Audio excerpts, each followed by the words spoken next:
All right. All right. Looks like we are live. Okay, guys, real quick. I'm sorry. I was looking around for a second because I could have swore I brought my water bottle in here, but I didn't. I'm going to grab it real quick. Let me just get it out of the way now.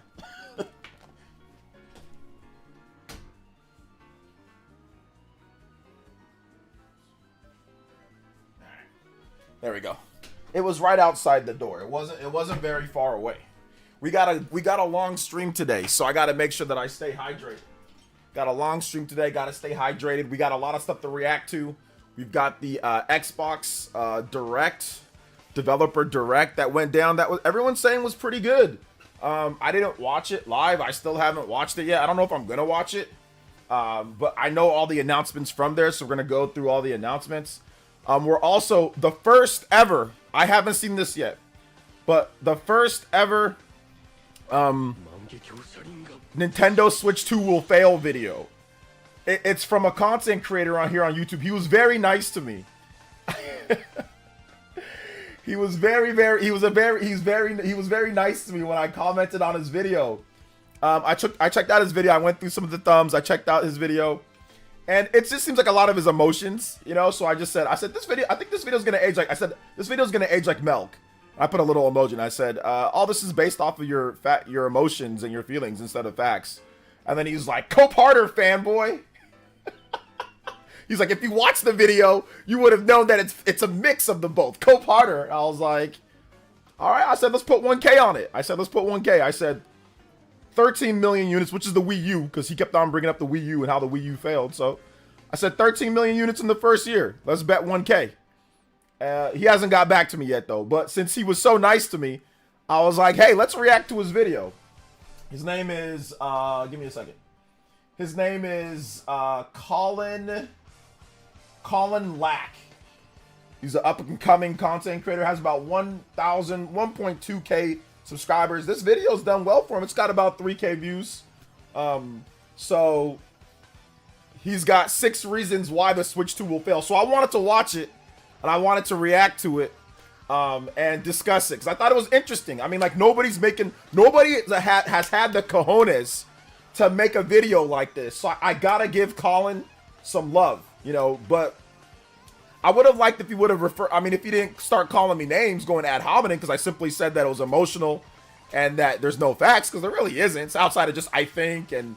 Oh, well, they're drip feeding us information. They're not getting us more. It's like, dude, all that's coming. Like, the system's not launching right now. The system's launching, like, later. But I wanted to react to it. I thought it'd be fun to react to that. Because nobody's making a video. And I got to give him credit for, you know, having the cojones to make a video like that. Because everyone, I mean, listen, everyone's anticipating this system to do really well, right? Like, all the analysts, everything's, it's like, it's going to do well. We know it's going to do well. Nintendo has a ton of systems, like, ready to go. It's going to do well. But I think it's still fun to see people who have no idea what they're talking about. Oh snap! Sorry. Make a video on it. So we're gonna react to that. It should be fun. Big love to Nate E with the 44 months of Ambu tier. Hey, let's go. Shout outs. Thank you for the 44 months. Switch 2 will fail to prevent me from purchasing one. I know, seriously. Shout outs. Thank you for the 44 months. And also Eating Machine of 85. Thank you so much for the $5 dono. I appreciate that. Let's get you up on the board. Eating Machine of 85. Thank you for the $5. Anybody does 5 or more, you can beat out Eating Machine of 85 on the board. See, I told you there was Switch 2 fail videos ASAP. Both side, by the way, Side Scrolls, the Real Game Awards, aka Grifter Awards, are starting soon. LOL. Yeah, we ain't watching that. The Grifter Awards, we ain't watching the Grifter Awards. Shout out to Stuttering Craig, man. But man, oh gosh, what a fall, man. What a fall from grace. Like, what a fall, bro. It's crazy, wild. But hey. I bet it mentions the Steam Deck and Nintendo isn't the same. Haven't seen it, but I bet that's somewhere in there. It might be. Wow. It might be. I'll give you guys, for those that are like, since we're going to wait a while before we react to it, we're going to go over the Xbox Direct first. Or we can go over this first. I'd rather wait for more people to get here. But like, I'll give you his 6 bullet points. Mishandled announcement, drip feed of information without hype, lack of new gimmick, question mark, weak launch lineup is possible, so it's just, it's possible. Price point could be shocking, and only a marginal specs upgrade. So We're gonna break down each point. We're gonna let him talk though. That's just on the outside. Obviously, there's nuance to the discussion because the video is 16 minutes long. So yeah, he sounds like a complete nerd, and that's good. We need nerds. We need more complete nerds talking about this type of stuff. So it's good. Big love to Justin with the $3. I don't know. So there's nothing Steam Deck, at least nothing that's through the through that. There's no Steam Deck stuff through that. No. Not yet, at least. Not yet. Shaw X with the $5 says Ninja Gaiden 4. It's really happening. Yeah, Ninja Gaiden 4, man. It's gonna be exciting, dude. I'm so happy for Ninja Gaiden 4. So happy for Ninja Gaiden 4. After what, 13 years? We're gonna go over the announcement. Let's see. It sounds like a YouTuber speculating. Well, I'll let you guys. Maybe you guys think that he's actually got some good points. So we're gonna break down each one and we're gonna go through it. Like I said, I wouldn't have done this, but he was so mean to me. He was so mean to me, calling me names. So I figured, hey, you know what? Let's talk about it. Plus, I did offer him 1K, so this might be a way to, you know, for him. He might see this, and be like, yo, I want that 1K. So a bunch of maybes, and I feel it could. Lol. Well, let's let him talk. Let's let him get into it. Yeah, Justin, it is kind of a bunch of maybes and what ifs and possiblies and before we even got the Nintendo Switch 2 Direct. But yeah, like I want to let him, like, there's more nuance to it. From what I remember hearing, there's more nuance to it. Big love to Justin with another $3. That does make you the Hokage with the $6. Anybody does 6 or more, you can beat out Justin on the board. Let's go. And also our first what's it called? Overclock as well. 15-minute extension on stream. Let's go. Shout out, guys. Overclock Buster! Let's go. Big love, big love. What's up, Egomaniac? What's up, T-Dude? What's up, Minato? Yeah, I haven't seen many, Minato. I haven't seen many. I really have not seen many of the Nintendo Switch 2 fail. This is the first one that I've seen. It popped up on my dashboard, so I had to watch. So this is the first one. I know the marginal specs upgrade is the hilarious one. That's the hilarious one. But let's talk about it. Well, we're gonna talk about it. Or were you mean to him? Here is my comment that I left on his video. You guys let me know if this is mean or not. So here's my comment that I left. I left this comment right here. This video is going to age like milk. Like happy or like smiling, like eyes closed, mouth open, sweat bubble on the side. Every reason is based on feelings or emotions and not facts. That's all I put. Saying that the Switch 2 will fail is a stretch. Underperform the Switch would be the less clickbaity way to talk about it. Yeah, but that doesn't get clicks. That doesn't get clicks. Like, you gotta say fail. You gotta give the reasons and say fail. Like, you gotta say it that way. You gotta stand 10 toes down. You can't have 2 or 5 toes up. You gotta have 10 toes down, Zoo. 10 toes down. Thank you for the $5 as well. Appreciate that. Hey, yo.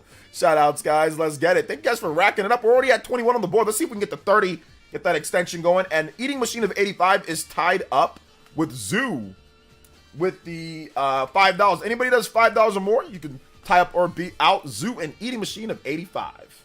Also, this Calm Like Guy, also Trail Series fan. So, yeah, kind of a shame. Oh, okay. I didn't know. I never seen none of his other videos. You know, I ain't never seen none of his other videos, so yeah, he instantly, I mean, like, was that mean what I said? Once again, I said this. Shout outs to Shaw X, shout outs to Justin, shout outs to Zoo. I said this video is gonna age like milk. Emoji.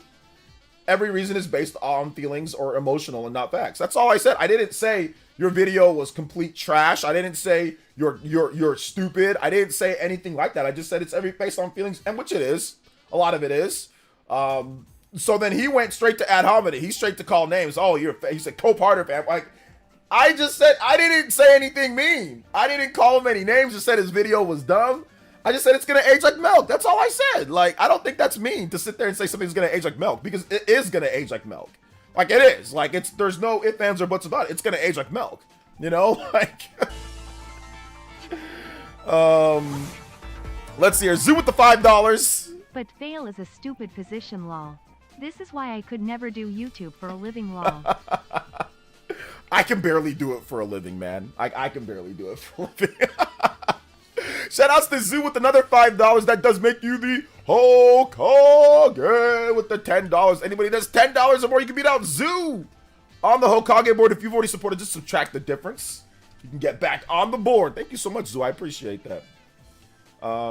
Pre-launch, Nintendo loyalists even making videos saying worst case scenario, Switch could ruin Nintendo. These things are unpredictable. Worst case scenario. Okay. The more Switch 2 will fail videos, the merrier. Yes, the more the merrier. This one was organized, though. I'm not going to just respond to anybody's. This one was organized. Who is this goof? His name is Colin Lack. I don't think he's a goof. I don't think he's a goof. We're going to find out if he is or not. You guys can be the judge. And this gets more publicity on his video. I'll also link it. It's in the description. So if you guys want to check out the video, like, or whatever, if you want to watch it later or, you know, outside of my own commentary, it's all there. So I don't think he is a goof. I just think, you know, listen, everybody's wrong. Everybody's wrong. Everybody can be wrong. I was wrong about things too. So, you know, I'm not going to be as mean as he is, you know, in terms of the name calling and all that. You know, I ain't going to be like that. I'm just going to respectfully respond or respectfully watch his video and give him a little bit of love. Joseph Silver with the 33 months of tune-in tier pledge. What's up, Joseph? OJ is a meanie. Okay, was what I said mean? I know you're joking around, though. Spoiled milk is pretty bad, though. Yeah, it's pretty bad, but I mean, it's not a personal attack. I didn't personally attack him. I just said it's based off of emotions and feelings. Lacks accountability. To be honest, any comment you would have made can be seen as a show. Okay, lacks accountability. Players, it's lacks accountability. But to be honest, any comment you would have made can be seen as a show. So any comment I make, no matter what. I'm an active Xbox hater, but 3 out of 4 of the games from the Direct got me incredibly hyped. Nice. Sony looking cooked for 2025. Ooh. Live service push backfired hard. It's XBOX's year, I guess. Yeah. That live service is coming back to haunt him on this one, bro. But you know what is it? Noah! Overclock Buster! Overclock Buster! 30 minutes extra on stream. Thank you so much. Jacob Jesper with the $5. Tying up Eating Machine of 85 and Zoo on the board. And 7 deal with the $5 as well. Justin coming in with the 3. There's people that hate Nintendo that's going to buy it. If even haters are also buying it, how could it fail? Oh man, yeah, haters are definitely gonna buy it because you gotta buy it to hate on it. You gotta buy it like, oh, I gotta talk about the hate more. Like you gotta have the hardware in order for the hate to kind of flow through. So that's true. That's true. Shout outs to Justin. Thank you for the $3. Also 7 deal with the $5. It's so damn hype for Switch 2. Give me Metaphor on the go, please. When possible, please play some dope Atlas music. I cannot play Atlas music because Atlas music is copyrighted. So if you want to pick something else, 7 deal, I got you, brother. But you just put something else in the comments and I will play it. But most Atlas music is copyrighted unless you want to play something old, like an old game, like DS or something like that. Shout outs to Justin with the another $3 though. Appreciate that. The more Switch 2 videos, yeah, I read that. Fingers crossed he doesn't delete the video later. Well, don't worry. I will download it. Colin follows me. Did he at least mention the bad macroecon headwinds? Switch was a disruptive innovation launching into a blue ocean in good economic times. Switch 2 is a sustaining innovation launching in a red ocean in bad economic times. BC that true. The only thing that he talked about was price point, which could talk about the macroeconomics. Price point could be shocking. That's one thing that I do feel that maybe there's something there. Like we don't know what the price point is, but like the price point could always be lowered. So if something isn't selling at a certain price or whatever, like it doesn't have to stay at that price. You can lower the price and therefore it can help sales. Nintendo 3DS, you lower the price, it helps sales, you know? So like I don't think price point is like, oh my god, that's gonna be the reason why something fails. I mean, then you lower it. Like shout outs to Zoo with another $10. Thank you so much. Oh, Colin follows you. Maybe we can have a debate on your channel. Maybe we can have a friendly debate on your channel about this. I think that would be lit too. Because like I don't think he's gonna watch this video. So we could have a friendly debate on it, and it would be I'd be more than happy to do that on your channel. I think it would be cool. Because like I said, I want to do all sorts of Switch 2 content. I want to do content with people who disagree. I want to do content with people who agree. I want to do all sorts of content. Like I don't want to do. I downloaded the video, so if he deletes it, don't worry. I'll put it back up. I'll put it back up. Don't worry. I got it. Joseph Silver with the $2. Thank you for the $2. Says Ninja Gaiden 4 on Switch 2. Great show by Xbox. I think Ninja Gaiden 4 could come to Switch 2. It's Xbox publishing, but I mean, I think they're going to want it on most platforms. It's Platinum Games, so I think it's definitely possible as well. But we'll see. Shout outs to Super Christian Meworld as well. Thank you for that. Dollar Dono. I appreciate that. Thank you for the $1 dono. And he says, my two favorite YouTubers are live at the same time. Ori streams and RGT, I mean Player Essence. Who to pick? LOL. Hey man, I appreciate everybody who's watching me, but if you want to watch somebody else, that's cool too. But we got a good stream here, but if you want to watch somebody else, it's all good, brother. Thank you for coming through, Christian. Appreciate you, man. 7 Deal with the $1.99 says Chrono Trigger battle theme from SMT4. Chrono Trigger or battle theme from SMT4. Okay, we can do Chrono Trigger. Chrono Trigger main theme. We can do that. Yeah, 3DS was an example of price shop plus Nintendo first party games. Yeah, yeah, exactly. So yeah, it's gonna be good. Who says Switch 2 will fail? YouTuber named Colin Lack. So we're gonna do a response. Well, we're gonna look through and see if he has any like I said, I watched it, but I want to go through with the fine-tooth comb. You know, so it should be fun. Shout outs to Zoo though. Thank you, Zoo, for the Zoo actually swept the board here because he did a $10 big dono. So Zoo's actually the Stream Ninja and Hokage. Anybody does 10 or more, you can beat out Zoo on the board. 20 to beat him out on the Hokage board. Thank you for the JoJo as well. Appreciate that. 54 on the board already. We got another overclock. 45 minutes extended. We're about ready to get to the 1 hour. Buster! 1 hour coming up. Let's go. Shout outs, guys. I appreciate that. Is Smash 6 imminent? No, I don't think it's imminent, but it's coming. Let's see here. But it's coming. Switch 2 is evidently a portable Xbox machine. It might be, with all the games that are coming. Honestly, Xbox already had too much pacing issues. Yap too much. Yeah, there's a lot of yapping. I mean, if you're comparing it to a Nintendo Direct, that's not a good comparison. It's like its own little thing, but they shouldn't have called it Direct. I don't like calling it Direct. They should have called it like Xbox, you know, Developer Insight or Xbox Developer, you know, something else. Like Xbox Developer something, not Direct. Not that. But I mean, I guess you can call it Direct from the developer, but still, they should have called it something else. What's up, Neil Blitz the Frog? What do you think of Doom the Dark Ages? It looks cool, but I can't really play first-person shooters like that. I get nauseous, so yeah, like I'm gonna struggle just to play Metroid Prime. Let's see. To be honest, a bigger and more well-known YouTubers say how Switch 2 is gonna fail. Serious about it. By tripling down, I'll never admit that they're wrong. Probably not admit that they're wrong. No, probably not. Switch 2 flops based on facts and emotions. Switch 2 flops based on facts and emotions. Yes. LJ, brother, dude, I'm not going to be able to join the stream tonight due to work. Just wanted to say, anybody who believes Switch 2 fails is a fool. God bless. All right. Well, we'll see. We got to let him get a talk. It's a developer direct. Yeah, but it's not a direct, bro. That's not how directs are, man. Nah, that's not a direct. That's not a direct is like a lot of games. That's what a direct is. A direct is a lot of games. A direct is the pacing. Like a direct is not that. It's not that. Like they hijacked the meaning of it. That to me, a direct is not that. Like that's like an Iwata ass, like a very a video version of Iwata ass or something like that, or like the Nintendo interviews. That's what that is. There's barely any. There's like 4 games. There's barely any games. Like, but it's like the length of a direct. It's like 30 minutes, so it's like the length of a direct with considerably less games. Like, no, that ain't no damn direct. What? All right, guys. When Nintendo does their next directs, guys, all right, 3 or 4 games for freaking 30 minutes, for 20 to 30 minutes. Let's see how you guys talk. Let's see how everybody feels about that direct. All right, let's see how. That is not a direct, but I get it. You know, I get it. It's their version. It's different. Developer directly to like I get it. But I'm just saying, like that ain't like a direct, like a normal, like a direct that we know of. So yeah.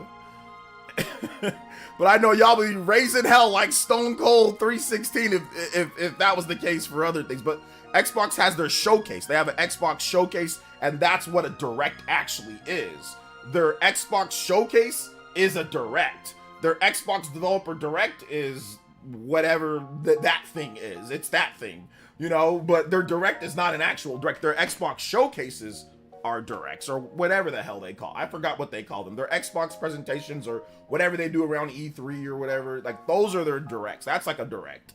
But this is not an actual Direct. Game Pass isn't coming to Switch. Argentina many journalists have a field day bashing Nintendo if that ever happened. I don't think they'd have a field day bashing them if that ever happened, but I mean, they might say something.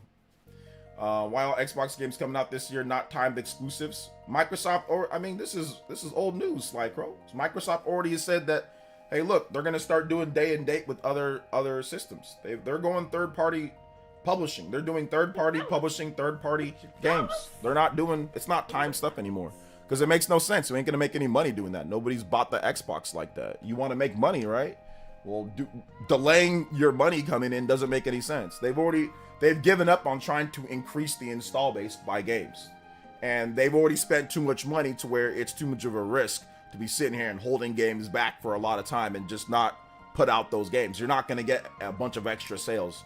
Nothing's increasing. Like, the Game Pass subs aren't dramatically increasing, so you gotta move over to making money, and this is how they're gonna make money. If Xbox sales were better, this wouldn't be happening, but that's not the case. So yeah. What's up, OJ? Glad to see Microsoft showing off so many Switch 2 games. Well, we'll see. We don't know yet. Let's see here. Let's see here. Not like your takes, but I can't agree that was a Direct. It's not a Direct. A Direct is multiple games. That's what a Direct is. If you talk about when Nintendo made the Directs, they're multiple games. They're not only 4 games. That's not a Direct. 4 games? That's not a Direct. That's not like a Direct that we know of a Direct. It's not. So all I said was that I don't like the naming. The naming should have been named something else, but it's not a Direct, like a Direct that from when Nintendo made. If we're talking about from there, no, it's not. Because you absolutely would not want Nintendo to only have 4 games at a Direct. Like, that's not what a Direct is. It's like showcase games, big showcase games, and then it's smaller games sprinkled in between in headlines. That's what a Direct is. That's what the modern version of a Direct is. What they're doing is that they're infusing the developer interviews with, like, YouTube videos that you would usually see, like a YouTube video, like an overview trailer, or like a developer interview trailer. Like, what's it called? Did this? Lots of developers do this. They just put up the trailers like where they talk, like the interview, like the developers are talking and things like that. All they did was fuse the Iwata ass or whatever with that. Like, the structure of this is not like, you know, they're talking to the developers and all of that. That's not a Direct. That's never been what Directs are. That's never, I mean, you can have maybe a segment or so, but the whole thing being that's not a Direct. That's not the structure of Directs in terms of how Nintendo started them and how Microsoft and Sony have Directs. It's the PlayStation Showcase, or even State of Play, to a lesser degree State of Play, and it's the Xbox Showcase. Xbox has a showcase that's actually like a Direct, but this thing isn't a Direct. They just calling it, they're just saying Developer Direct. They're just using the word Direct in a very literal term, like the developer is talking to you, you know. But if you're talking about like what a Direct is or what they actually are, they all 3 have their own Directs. Microsoft has it, Sony has it, Nintendo obviously has it. So I'm just saying this format is not a format of a Direct. So yeah.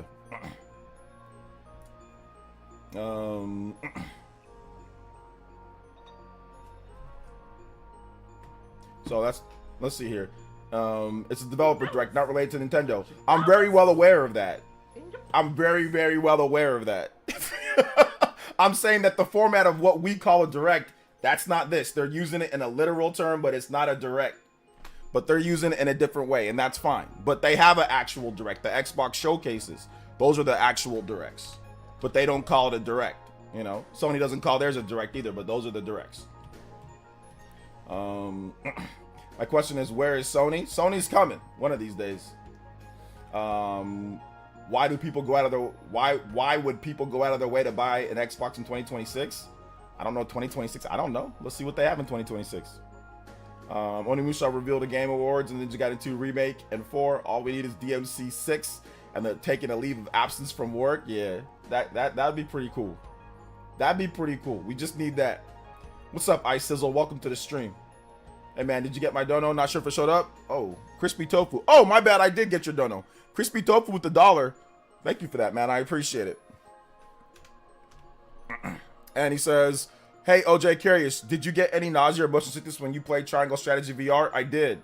I could only play it for about 15 minutes. I took it off before I actually got the motion sickness, but I can feel it coming. And which I think I said that in my review. I said like, yo, it's good in like you know, little chunks because I can't play it for too long before I do get a little bit motion sickness and like, because like VR, the thing's too close to my eyes, so it's like right here. I know it projects it, but some games are worse than others. Like Batman, I can't play for more than a couple minutes. Like Batman, I instantly get nauseated with Batman. It's almost instant. But with Triangle Strategy, it's not as bad. Elliot Waterman with the 3 months. That's how we feeling about that Sony decision to kill off their physical media division. That's insane. Yeah, I heard about that. That sucks, man. I mean, it looks like, but it was something that was coming. But we'll see how it goes. It says, why are we gatekeeping the direct? We're not gatekeeping. Y'all are just overreacting to me saying that I don't think it's a direct and Xbox has something else that's like a direct. I mean, like, that's it. It's not, nobody's gatekeeping anything. I just have an opinion on it. I just think that it's not a direct. It's something else. They want to use their own word for it. That's fine. But they have something else that's like an actual direct, which is the Xbox showcases. That's all I said. And y'all said, no, it is, because they said it, okay? Y'all believe y'all think whatever you want, okay? They say lots of things. Good for them. But it ain't a direct, and that's fine. They have a direct, the showcases that are like a direct, and that's it. There's no gatekeeping on nothing. That's just my opinion. It ain't that big of a deal. Like, I didn't say that it was trash because it's not an actual direct. I just said this thing is the pacing and all that's just weird. That's it. Like, it ain't that big of a deal. But if y'all want to get hung up on that, that's fine. Go ahead. I ain't tripping. Get hung up on it. Get mad. Get hung up on it and sit here and argue all day. I don't care. I ain't changing my mind. So there you go. Super Christian Miro with the $1 says, also, Nintendo Switch 2 is an Xbox. You forgot my super chat. Did I? Can you believe I forgot about the Xbox Direct? How disconnected am I with Xbox? Dude, I forgot about the time. I forgot about the time of it. Like, I thought it was going to be at 1, and it was at 10. It was at 1, but it was at 1 ET. And I'm in West Coast, so that was 10 o'clock. So I was like, oh, I missed streaming it, you know? So yeah. This is why you hate, players, this is why I need to see your gamer score. My gamer score is like around 40K. I think I got like 40 something K on my gamer score. So there you go. Did the RE4 VR make you nauseous? The RE4 VR? Not really, but yeah, it did. Yeah, any VR game is gonna make me nauseous. Like, there's no VR game that I've played that doesn't make me at least a little bit nauseous. It's just the varying degrees of it. But it's gotten worse and worse as I get older. So yeah. So yeah, I can see your comments, Mr. Davis. What's good, man? Welcome. New Ninja Gaiden game. Yeah, the Ninja Gaiden game looks cool, Mr. Davis. It looks cool. So what's the point of Xbox now with Game Pass? Well, Game Pass is exclusive to PC and Xbox, although PC has a separate one and Xbox has a separate one. But yeah, the point of it is that you can only get Game Pass really on Xbox. Like, that version of Game Pass is only on Xbox. So that's it. So that's the benefit. Chartar with the $2 says, what does it mean for Sony to kill physical division? They're definitely seeming like they're gonna do less the Blu-rays and less the stuff, you know, going forward. But we'll see. Once again, we'll also see about this 1 hour. Thank you guys so much, man. I appreciate it. Shout outs. So let's go. Hey, 1 hour. Hey yo, 1 hour extension already before we even get into the reaction. Let's go. New NSO games just dropped. I wish I would say that I'm super excited about that, Clabby, but I don't think I am. I barely played any NSO games. I barely played any NSO games at all, man. But what were the games? Let's take a look. Did they put it up on Twitter? And then we'll get into the reaction, like the reaction from this dude. All right, here we go. Yeah, I saw him on Twitter here. So it's Fatal Fury 2, which is a good game. Super Ninja Boy, Super Ninja Boy, and Sweet, is it Sweet Hakun? Sweet Hakun? Sweet. Is this Fatal Fury 2? Is it a fighting game? Oh my god. I said fight. I thought it was Final Fight for a second. Of course Fatal Fury is a fighting game. I was tripping. I was thinking Final Fight. I'm like, isn't that like a beat 'em up? But I'm seeing them do like my fighting against Terry Bogard. I'm like, wait a minute. Okay, hold up. Are you okay, Buster Wolf? All right, let's take a look. Let's see. Y'all let me know what games are good here. I think I played Fatal Fury. I played Fatal Fury. I definitely rented it back in the day. I'm almost positive me and my brother played this game. And he used to just beat me up in it all the time. Oh, I got the music.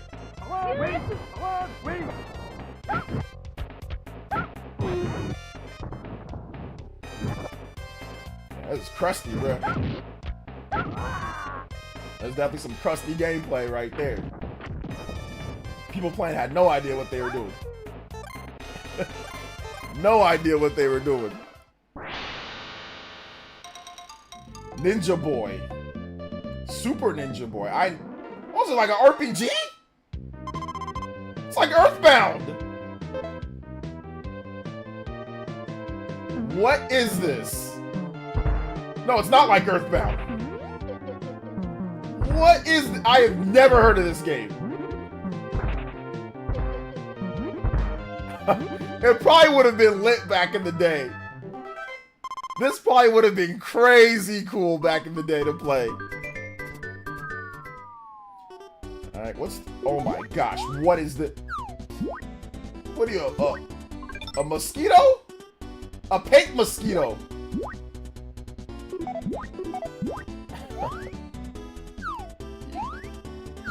Red? Oh, okay, different colors make the blocks do different object or different ways. Oh yeah, I would get schmicks in this game once the stages start getting hard. So yeah. Imagine this game running at 60 frames on Switch 2. Imagine what game running at 60 frames on Switch 2. It's a freaking classic game, bro. They ain't gonna make no damn classic game run at 60 frames. What are you talking about? They're not gonna remaster a classic game on Switch 2, bro. It's NSO. Whatever it runs at on Virtual Console, that's how it's gonna run. What are you talking about? All right. So shout out. Sorry about that, guys. Okay. Interesting. Not for me though. Classic games are, yeah, but they're not gonna. I mean, like some of them are at 60. Most of them are at 61, but they're not. He's talking about what if they imagine them remastering them or whatever. Like they're not gonna remaster a classic game. Like whatever it runs at, it runs at. If it runs at 60, then it runs at 60. If it runs at 30, then it runs at 30 or whatever the hell frame rate it runs at. It's a classic game. They ain't gonna remaster it. They ain't gonna remaster that. That's crazy. Let's see here. Nah, listen, guys. I don't play NSO like that. I don't really play. Like, I'll check out some stuff that I like, but I'm not sitting here playing NSO games all day. I already played a lot of these games, and I don't even have time, for them. So I don't even have time for them, really. So I don't really be playing NSO games like that. So, no, I'm good, man. I'm good. All right, let's get into the reaction. All right, what's up, Juice Man Vaughn? Mosquito. Sweet Hakun is God tier. Okay. Is it God tier? I didn't know. Super Ninja Boy. Y'all saying it's all good. All right, so this is the 6 reasons why the Switch 2 will fail. Shout outs to Colin. He was mean to me, but I don't think he's a bad guy. You know what I'm saying? But he seemed to be pretty upset with anybody saying it'll age like milk. He seemed to take that as an insult. If you said that the video will age like milk, he was saying cope and fanboy. He was definitely calling names. I wasn't the only one. There were many other people that were saying this video is going to age like milk, and he seemed to get upset with that. If you don't believe me, look at the comment section. I just want to point that out because, this is his video. I will. There's a link to it. But it seemed like anybody who said, this video is going to age like milk, he was just going in on them. Unless you, put out some type of huge, tweet or comment, he would respond nicely to. That's why I don't think he's a bad guy, but he just got a little salty with anybody saying that it was going to age like milk. He got a little salty with that, but that's okay. It's a content creator. His name is Colin Lack. I just saw this video. I wanted to react to it because I put a comment, for those, give you guys catch up on the backstory. I put a comment on there saying this video is going to age like milk. Every reason is based off of feelings or emotions and not facts. It's like, we don't got the facts right now. And then he goes, if you watch the video, you know it's a mix. Cope harder, fanboy. So he started calling names and he got kind of salty by me just giving my opinion. So I decided to say, okay, well, let me react to it. Maybe I'm off base. Maybe y'all can do that. Be real. You knew he'd get triggered, right? Your comment was mild. I had no idea he'd get triggered off of me simply saying that the video will age like milk. Like, it's just based off your emotions, which a lot of it is. So we'll watch. Let's see. Let's take a look. Success. However, after 8 years, it's time to usher in the successor. But one has to consider how Nintendo have kind of shot themselves in the foot with revealing the damn thing. It's a sad state of affairs when third-party companies are leaking renders of your product. There's also the fact Nintendo have historically flubbed it after success. Just look at how badly they dropped the ball after the Wii. That's the type of situation Nintendo now faces. Stop right there. This is the most ridiculous thing that I've ever heard. And the reason why I say it's ridiculous because you cannot compare a hybrid system and how they handle something from the Wii to the Wii U when the 3DS was still there and their attention was split compared to a system that has all of their attention on the one system. So sitting there and saying, oh, look how they handled the Wii to the Wii U. Well, what about how they handled the NES to the Super NES? Or what about how they handled the Game Boy to the Game Boy Advance? What about how they handled any other times that they've had success, or the DS to the 3DS, whatever the case is? There's been plenty of times where they have a system that's successful, they launch another system as a successor, and it does well. Sitting there and pointing the Wii to the Wii U, and he doesn't mention the other systems, is ridiculous. I think it's a little bit ridiculous, and that is the go-to, oh, look at that. By the way, oh, let's ignore all the other times. So I just think that that's silly. It's like saying, oh, well, look at the time that, I don't know, Kobe Bryant didn't win the finals. Oh, look at that. Yeah, he won 5 finals, though. Or what about the time that Jordan didn't win? Remember, he lost. Dude, he won 6 finals championships. Or even like LeBron. Oh, look at the times that LeBron lost. He's won 4. Like, yeah, sure, you can point out one time, oh, they messed up there. But there was plenty of times that they did well. So I don't understand this logic of, oh, look at that. It's going to fail because of that. Like, what does that matter? The people that were even in charge at that time aren't even in charge anymore. The people that ran the Wii to the Wii U, literally none of them are making the decisions of the people that are running the Switch to the Switch 2. So if you want to use that logic, then we can just go back the Super Nintendo or any other place. It's just super weird. So I don't understand why people use that logic. It doesn't make sense. It's like saying, oh, well, yeah, the Sony's going to fail too. Mandark from Dexter Labs. Because reminding me of Mandark from Dexter's Lab. Yeah, thank you for the 3. It reminds me of people that like also like, what about the Vita?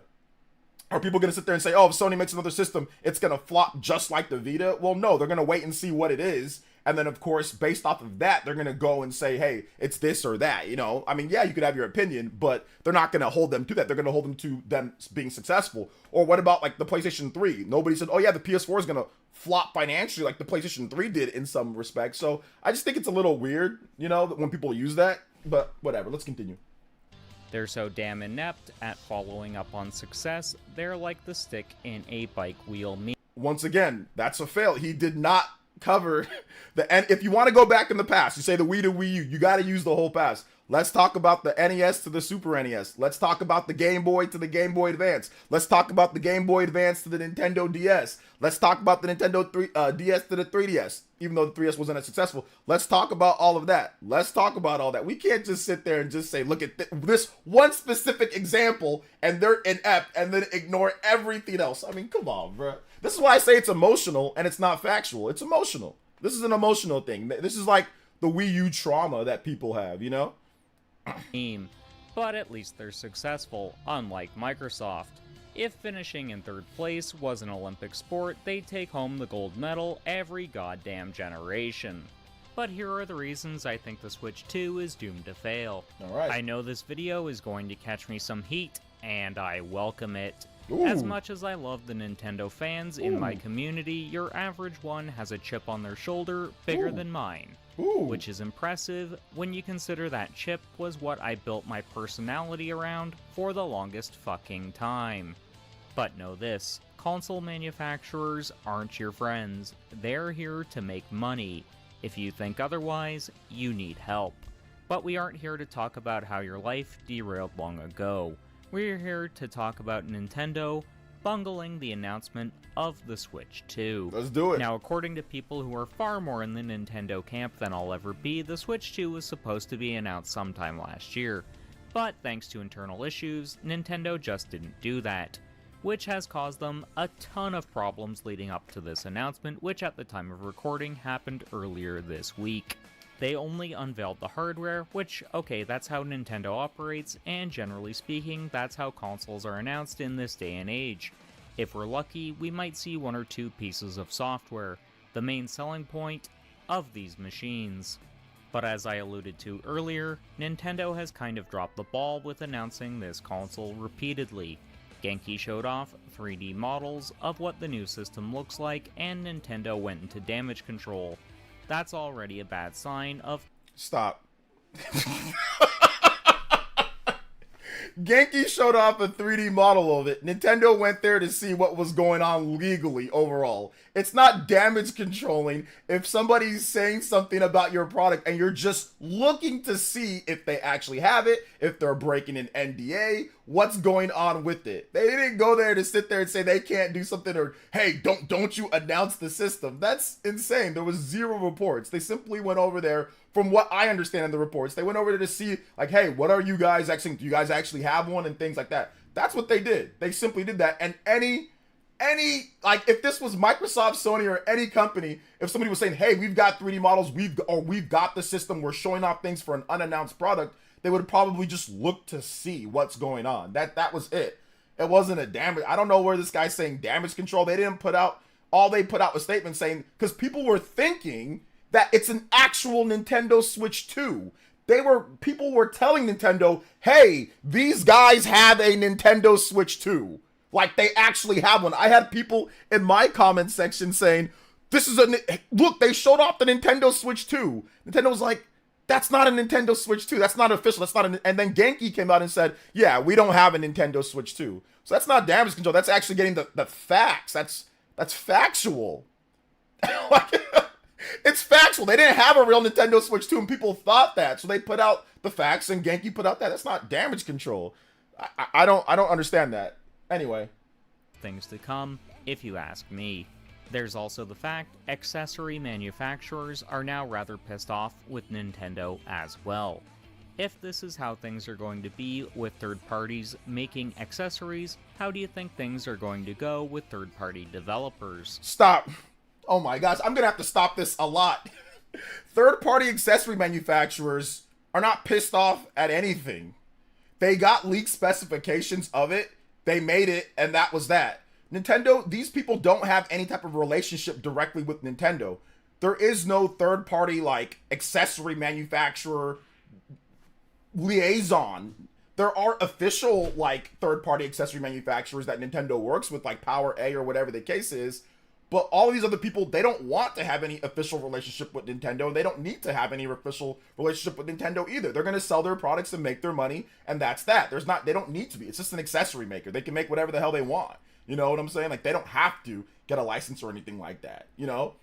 In terms of third-party developers, those are two separate things. Accessory manufacturers and third-party developers are two completely different things that have literally almost nothing to do with each other. No, actually nothing to do with each other. Nintendo has an actual, you know, corporate executive that talks to third-party developers that's there, because that's more important than random accessory manufacturers, you know, that don't even want to have any official relationship with Nintendo when it comes down to most of it, because what's going to happen? You got to pay for a license or something like that. Or I'm not exactly sure how it works, but like Satisfy, Grip, and all that, they don't need to. They're not upset.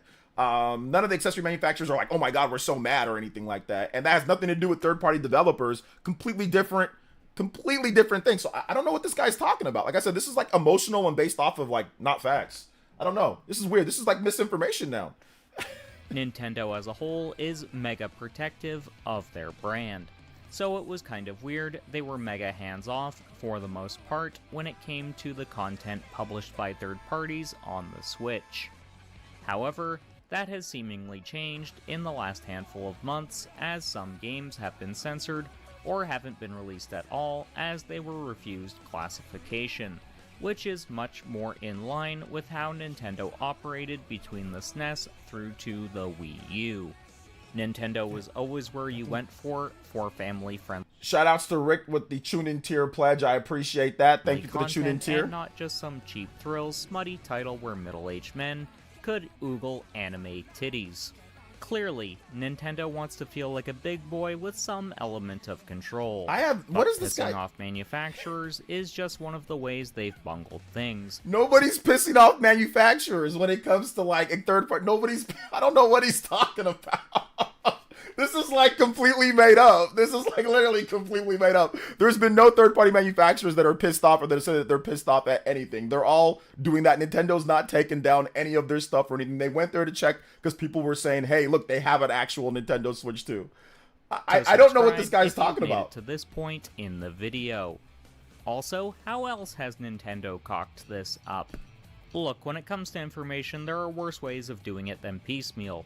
However, Nintendo has been rather poor at giving gamers the information they'd like. I could speculate the how and why Nintendo have done things this way, but that would all be hearsay.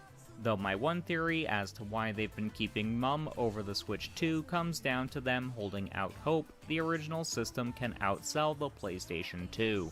As of right now, the original Switch sits in third place behind only the original DS and the PS2. What does this have to do with anything? What does this have to do with anything? Like, I don't understand.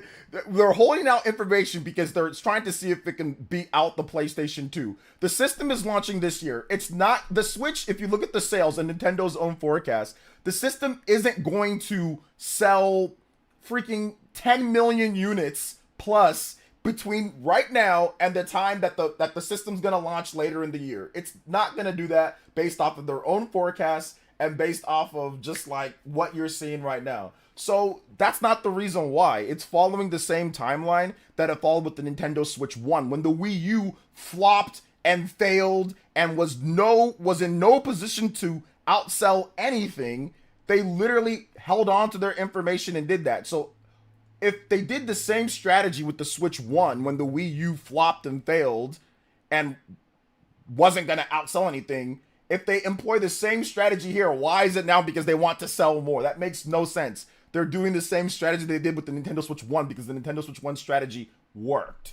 It's not because they want to sell more and beat out the PS2 somehow in the next 5 or 6 months because we're getting more information in April. So what, they want to outsell it from now to April? That's the reason why? It's because they're going to outsell it from now to April or something like, I mean, come on.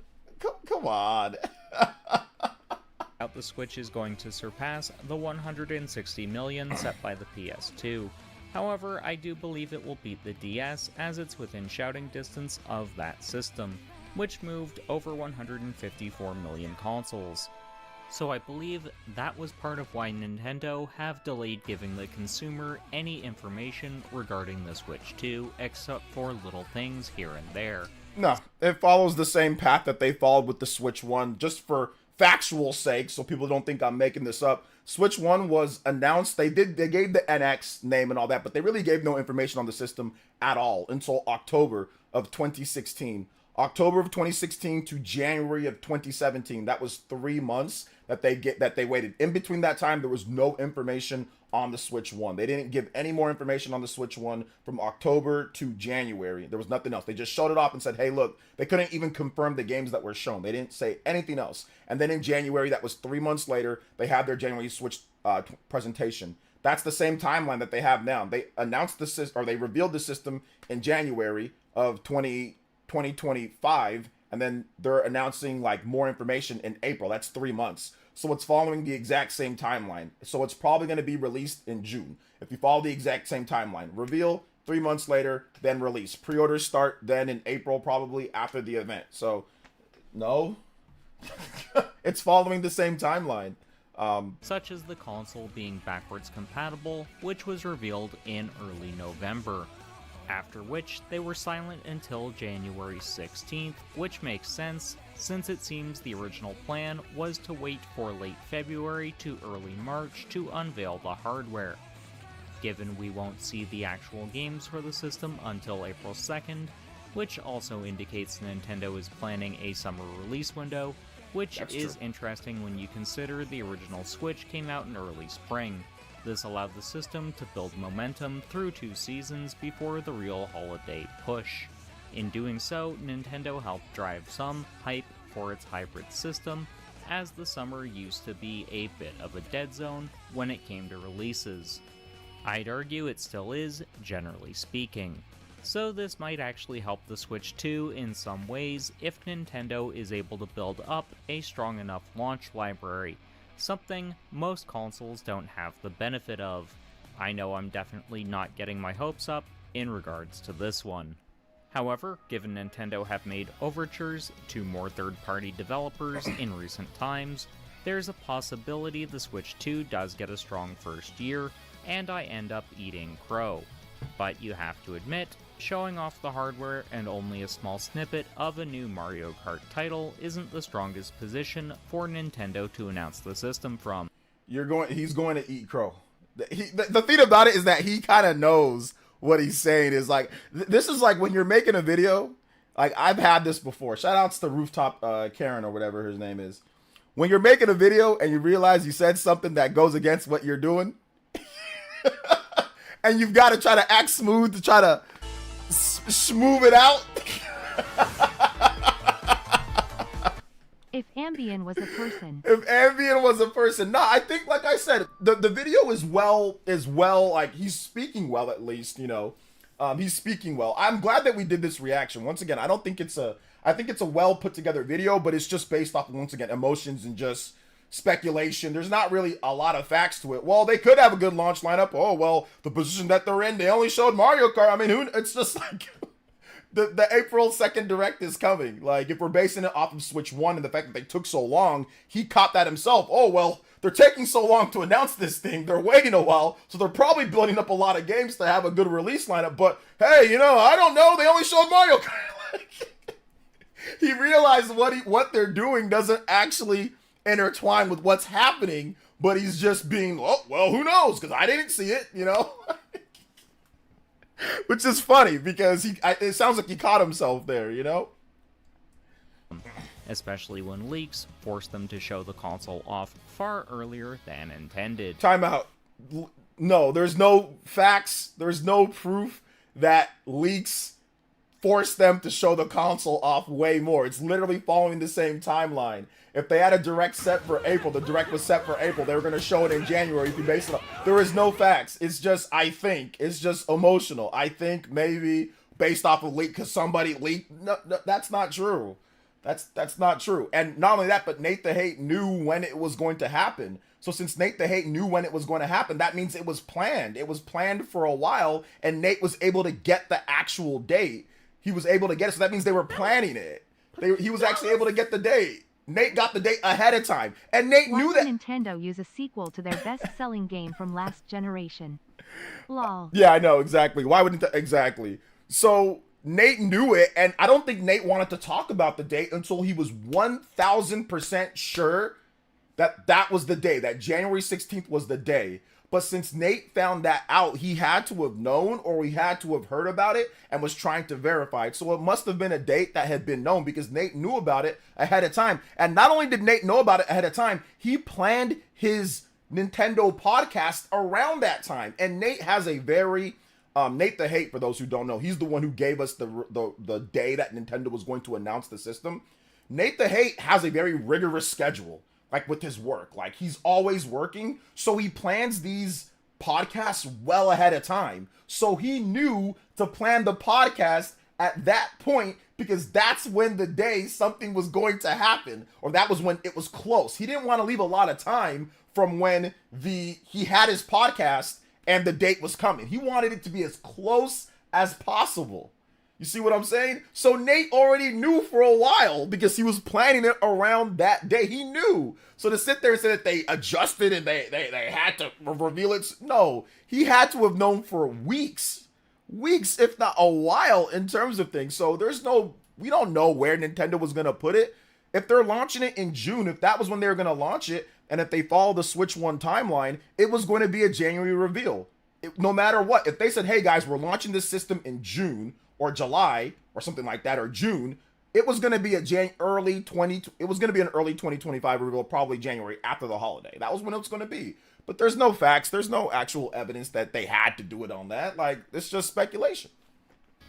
Had they been able to stick to the original plan of showing it off sometime in late February to early March, they could have really driven hype for the That's not factual. That's not factual. Sorry. Switch 2 Direct in early April.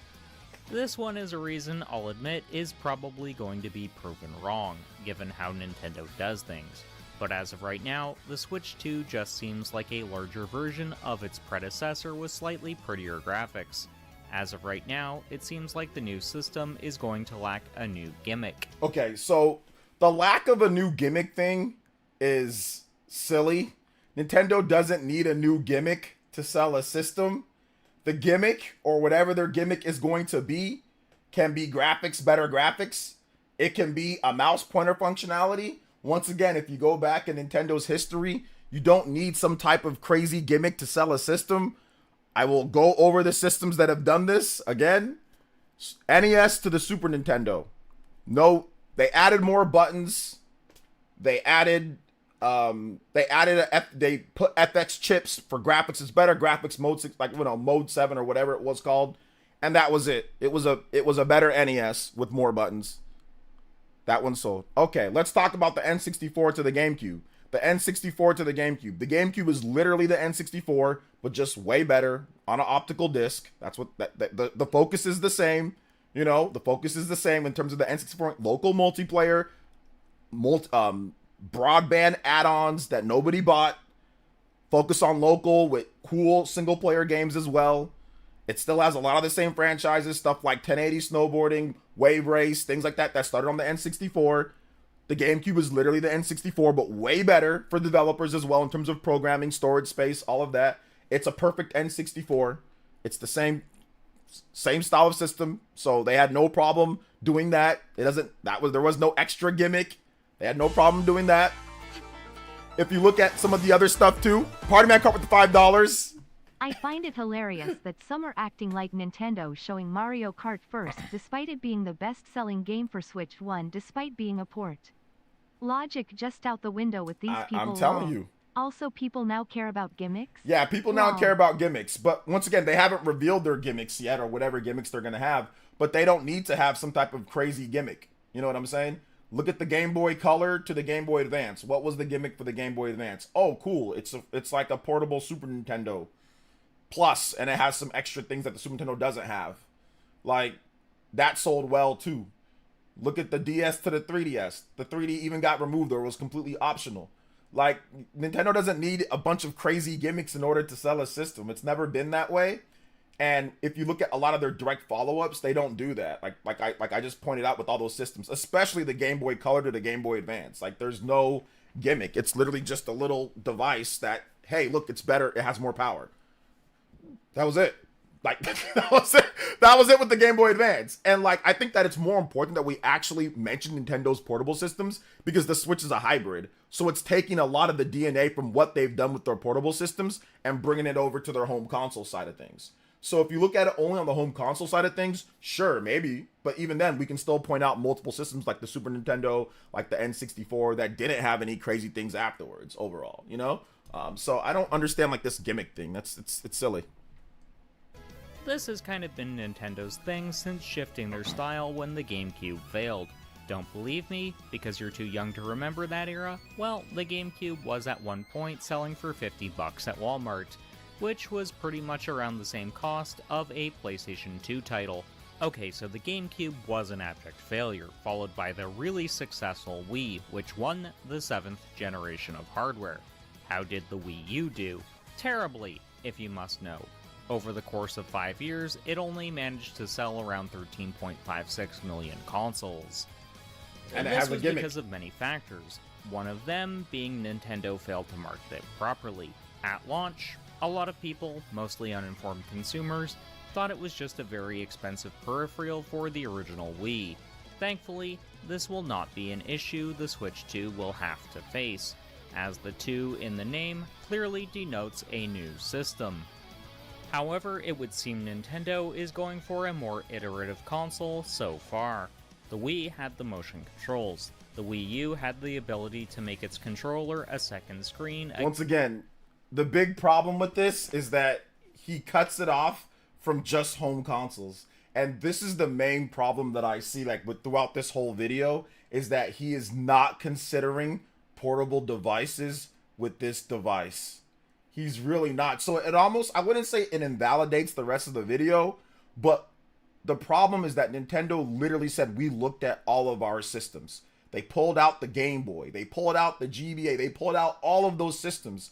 You cannot say and try to judge it based off of its home consoles and what happened and not factor in portables. The fact that it literally can be played as a portable as well and not factoring that in, it almost invalidates this whole thing. Like, it almost invalidates this whole thing. Like, I ain't trying to be mean, but it almost does. Because literally people buy it because you can play it portably as well. Like, the reason why the Switch, one of the big reasons why Switch has done so well in Japan is because it is also a portable system. He's literally showing it a Switch Lite, but then he's only stopping it at Wii U, GameCube. Like, he's not mentioning any of the portable systems, but yet he puts in literally the only, like, a portable version only of the previous.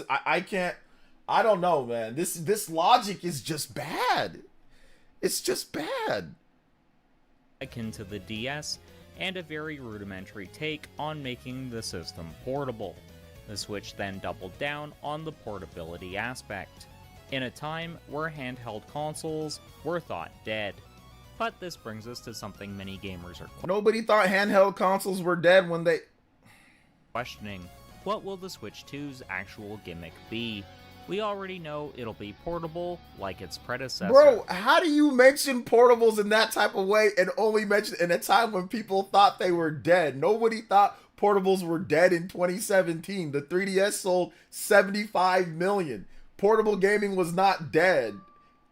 iPhone gaming and other mobile gaming was definitely on the rise, and that cut into the marketplace in terms of things. But the 3DS still sold a lot of systems. It still sold 70 million. Yes, 3DS wasn't doing as well by 2017 or whatever. That's because Nintendo's cadence of releases started dropping off and people were getting excited for the Nintendo Switch, because the Nintendo Switch is also a portable and a home console. How do you mention that and not mention the Game Boy Advance or the Game Boy or the DS? Oh man, bro, come on now. We also have seen the Joy-Cons can be used like a mouse, apparently. That's all well and good, but it doesn't indicate what a potential gimmick might be. Seeing as Nintendo have become kind of the gimmick console, it's kind of a double-edged sword for the company. Its fanboys will buy into it no matter how bad the idea actually is, and hardcore gamers will either find excuses to dunk on it just because they dislike Nintendo, or because the gimmick is actually bad. Not communicating this at the hardware reveal is kind of a bad thing in my eyes. No, it's not. Let me tell you the reason why it's not necessarily a bad thing right there. This, once again, this is an opinion. Why it's not a bad thing. And here's the main reason why it's not a bad thing. The main reason why is because everybody is on their tip of their toes. And I'm going to get through all the super chats and everything, okay, guys? Don't worry. I'm going to get through all the super... Once I'm done with this, I'm going to get through. Otherwise, it'll take forever. But I will read all the super chats and all that and everything. Don't worry, guys. I'm sorry. Shout outs to Ross. Thank you, guys. But I will get into that. It's not a bad thing because everyone is literally talking and speculating about what the system's going to be, what the system's going to do. Everyone is talking about it in some type of way. Everyone's saying, what else are they going to do? What other features? Everyone is speculating on what it's going to have. Nobody is sitting there and saying, I'm not going to buy it right now because they didn't reveal some type of gimmick. A lot of the casual consumers are going to buy it based off of the game that they want to play. They're not going to buy it because it's a gimmick. If the Wii didn't have Wii Sports, nobody would have bought that crap. Nobody would have bought that crap. Nobody would have bought it. You need a killer app software in order to sell the gimmick or whatever the case is. A lot of the normies or casual gamers are sold on the fact that you can play the game anywhere. Nah, you were too nice with your comment. Lol. All right, so to sit there and say that you need to show the gimmick beforehand, first and foremost, otherwise it's a bad thing, that's not true. There's been no system in the history of systems where you have to reveal everything in the first reveal of the system in order for it to sell or not. That's just ridiculous. It's not necessarily a good or a bad thing. It's just, hey, look, it's a thing. It's not on sale right now. So I don't understand how it's a bad thing by simply not doing that when they literally told you when they're going to. It's April 2nd. It's coming April 2nd. People aren't going to decide whether to buy it or not based off of the initial first gimmick and no software being sold or no software or anything. And they told us it's coming April 2nd. Just like people didn't decide whether or not on the PS5 or whatever. It's like, okay, whatever the case is, like when they show the games that I want or whatever, I'll buy it. Like, this is an over analysis. Like I said, I watched the video, but it's like worse the second time around. Now, I have absolutely no issue with Nintendo taking a page out of Microsoft's and Sony's books and making a more iterative console. In fact, I think that's probably the best. That's not taking a page out of Microsoft and Sony's book, making an iterative console. Nintendo's made an iterative console multiple times following the success of a console. I don't know why he keeps saying that. Like it's some taking a page out. They've literally done it multiple times. Once again, I'll repeat for the people that are new here. NES to Super NES. N64 to GameCube, Game Boy to Game Boy Advance, DS to 3DS. They've actually done it multiple times. This is not the first time that they've done it. They've done it multiple times after the success of a console. They have. So, I mean. Best move, especially if the price increase from the original Switch is only a marginal one. But for a lot of people, they want to know the gimmick of a Nintendo console before they buy in, and the best time to have driven hype for that would have been during the hardware reveal. False. The best time to have driven hype for that is when you can pre-order the system, and when you show off the games, and when everything is ready to go. That is objectively false. In my opinion, the best time to drive that is when it's available for sale, when you have the games, when you show it, when people can pre-order, and it's closer to the launch. That's, once again, objective. You can say that's objective in terms of when's the best time to do it, but the best time to probably do all of that would be if you have a big direct with a bunch of games and pre-orders are ready to go, so people can be like, oh my gosh, I can play Mario Kart, I can play this, it's getting all these third-party games, and I can pre-order this system right now. If you get people hyped right now and the system's not coming out until June or whatever, you can't pre-order it or you can't buy the system. So what does it matter if they have a gimmick or two and people know it and people are hyped for what, 6 months or something like that? It makes no sense. They showed off the gimmick early when it came to the Wii U. They showed the gimmick of the Wii U. They showed the gimmick of that well beforehand. People didn't get more hype. They waited a year plus. People knew about that gimmick or whatever the case is. They spent all year or whatever trying to say it's this Wii U gamepad, this and that.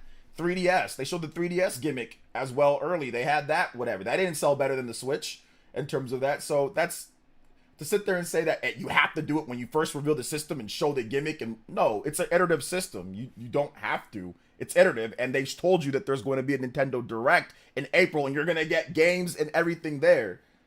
That doesn't matter. Again, this particular point is likely to age like milk, as how does he get upset by people saying stuff will age like milk when he himself says that stuff that he's saying will probably age like milk? Like, why did he get upset and tell me to cope and call me a fanboy when he himself has said stuff will probably age like milk? That is insane. That is insane. He himself said that. I thought he said that, age like milk. That's why I didn't think it'd be a problem if I said his whatever age like milk. But the fact that he says it'll age like points of his will age like milk, and then somebody else says, hey, yo, man, this is probably gonna age like milk, and then he gets upset and calls me a fanboy and tells me to cope. I'm like, bro, you said your own points will age like milk. What? Nintendo probably reveals that information in April when outlets and select creators begin getting hands-on with the system. I know this is yet another point that could age poorly, and I'll be happy if it does. However, one of my concerns is the system will lack a killer IP at launch. This is a Bro, they showed Mario Kart first. It's going to have Mario Kart at launch. Oh my gosh. There's no way. There's no way. There's no way. There's no way. There's no way. the problem 99% of consoles face. Usually the launch window is weak as hell. This has been especially prevalent since the PS4 era. Mostly this is thanks to development time now taking way longer than it used to do. Despite systems now being easier to program for as exotic architecture is becoming less of a thing. Up until the 8th generation of hardware, games could be developed between 1 to 2 years on average, with 3 to 4 typically being outliers. This was partially because games were operating on simpler design philosophies, but given how Nintendo tends to tightly control who has access to development kits, we might start to run into problems. Unless the studio is a first or second party one, then chances of them having a Switch 2 dev kit early enough to release a launch window game become significantly thinner. Couple that. This is objectively false and trash. This is objectively bad. I mean, I'm trying to be as nice as possible. But this is objectively bad. You know how bad this is? Even if you go to the dumpster fire of the Wii U, even in the modern generation of having all these different whatever, even if you go with PlayStation or Xbox or whatever the case is, any developer that can get a game ready for launch or have a game ready for launch will have a game ready for launch, but it will be strategic. Some developers don't want to be there at launch because, hey, look, there's not a lot of systems out there. We'll wait till there's more of an install base. Ubisoft talked about this. But on the Wii U launched with a bunch of third-party games. Developers been having dev kits, and the developers, they're not making custom-made games for the Nintendo Switch 2. They're porting their games. So it's not like it's going to take 3 to 4 years. This guy's trying to make it seem as if there's like there's some type of long development process for a port. There is not. There is not a long development process for ports of the game. Sure, they might take a bit, but it's not going to take them years, like 2 to 3 years, to develop a port for the Nintendo Switch 2. Nintendo's developers have already been working on their games, and any game that's going to be ready for launch or games or launch window, they'll be there or whatever. But when it comes to third-party developers, this is not like making the game in the first and foremost. Like if the game is, oh, now we're starting development because we didn't have a development kit. It's a port. It's a port. It's not a brand new, oh my gosh, we started. However, it'd be a port of whatever game they already have out. That's really what's going to be the launch lineup. It's going to be ports of games that we already had, like the Wii U. It's going to be ports. It's not going to be brand new games built specifically for the system starting out and we need 3 to 4 years. It's going to be ports. Take 1 year, 1.5 years or whatever to port over. What is he talking about? What is he talking about? This is the worst video. Mario Kart is not a killer app. We'll see what he says. MK8D sold over 60 million copies and that was a port. This guy is a true bum. Play some Mario Kart music please when done. I'm heated lol. Yeah, I will. Let's see what he says about Mario Kart though. Let's see what he says about Mario Kart. With Nintendo typically wanting to space their first-party games out so they can breathe, and we might see a relatively light launch window. The 9th generation, which the Switch 2 is properly competing against, had light launches, and some would argue have weak libraries because of cross-generational support lasting into the supposed mid-generation timeframe. While Sony has stated we're at the midway point for the PS5's lifecycle, I just don't buy it. There was very little reason to release a Pro version, as the base console was plenty powerful enough as is. Plus the PS4 is still getting games 5 years after it should have been sunset. So what? This was thanks to a myriad of reasons though. Namely, the chip shortages thanks to the pandemic meant actually acquiring a PS5 was pretty much an impossibility. Plus, during the earliest days of the system, people were more than likely holding off on buying a shiny new console, thanks to the looming threat of losing their jobs. Then in the immediate aftermath of lockdowns being lifted, there was a recession thanks to people spending less money as a whole. Supposedly, we won't have shortages for the Switch 2. However, Nintendo said the same thing with the original console, and look how that turned out. That is not what they said with the original. that is not what they said. What they said is that we have 2 million systems. Okay? We have 2 million systems for this, like for the launch. We're trying to gauge what we're going to do. We don't know how much of a success or not it's going to be because of the launch of the Wii U, because of the launch of the Nintendo 3DS. They never said that we're not going to have any shortages at all for the whatever. I don't ever recall them saying that. So I don't know why he's saying that they said that, but if somebody has some information, but I don't ever recall Nintendo saying that we're not going to have any shortages for the launch of the Nintendo Switch 1. They didn't even know how well the Nintendo Switch 1 was going to sell. They had no idea. They had a certain amount. They said, hey, this is what we've got. They let us know. I think it was 2 million for the first month. They let us know what they're going to have in terms of stock. And that was that. And yeah, they ended up having shortages, but they had no idea how the system was going to sell. We didn't know. People were estimating 50, 60, 70 million, for this system. So that's so weird. It was really hard to get one until a year or so after the console launched. This was thanks to the chip shortage for Switch hardware, coupled with rather conservative sales expectations from Nintendo. There was no in 2017. There was no chip shortage.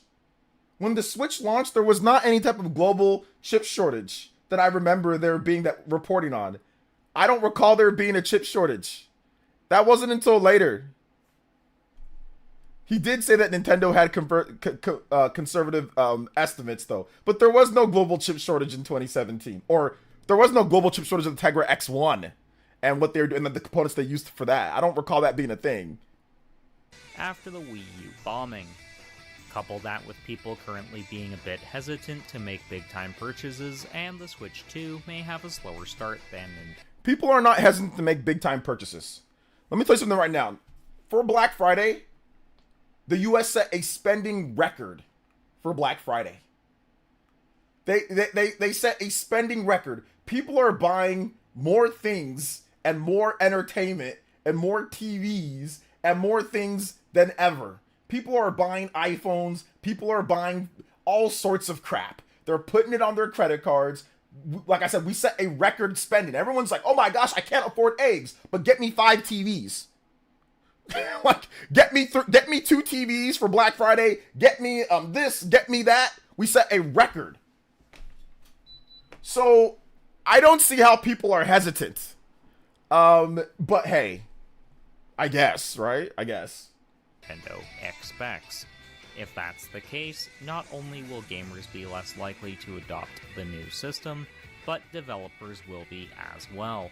Admittedly, this isn't a foregone conclusion, nope. But it's a distinct possibility and one Nintendo will have to navigate carefully if they want the Switch 2 to be a success.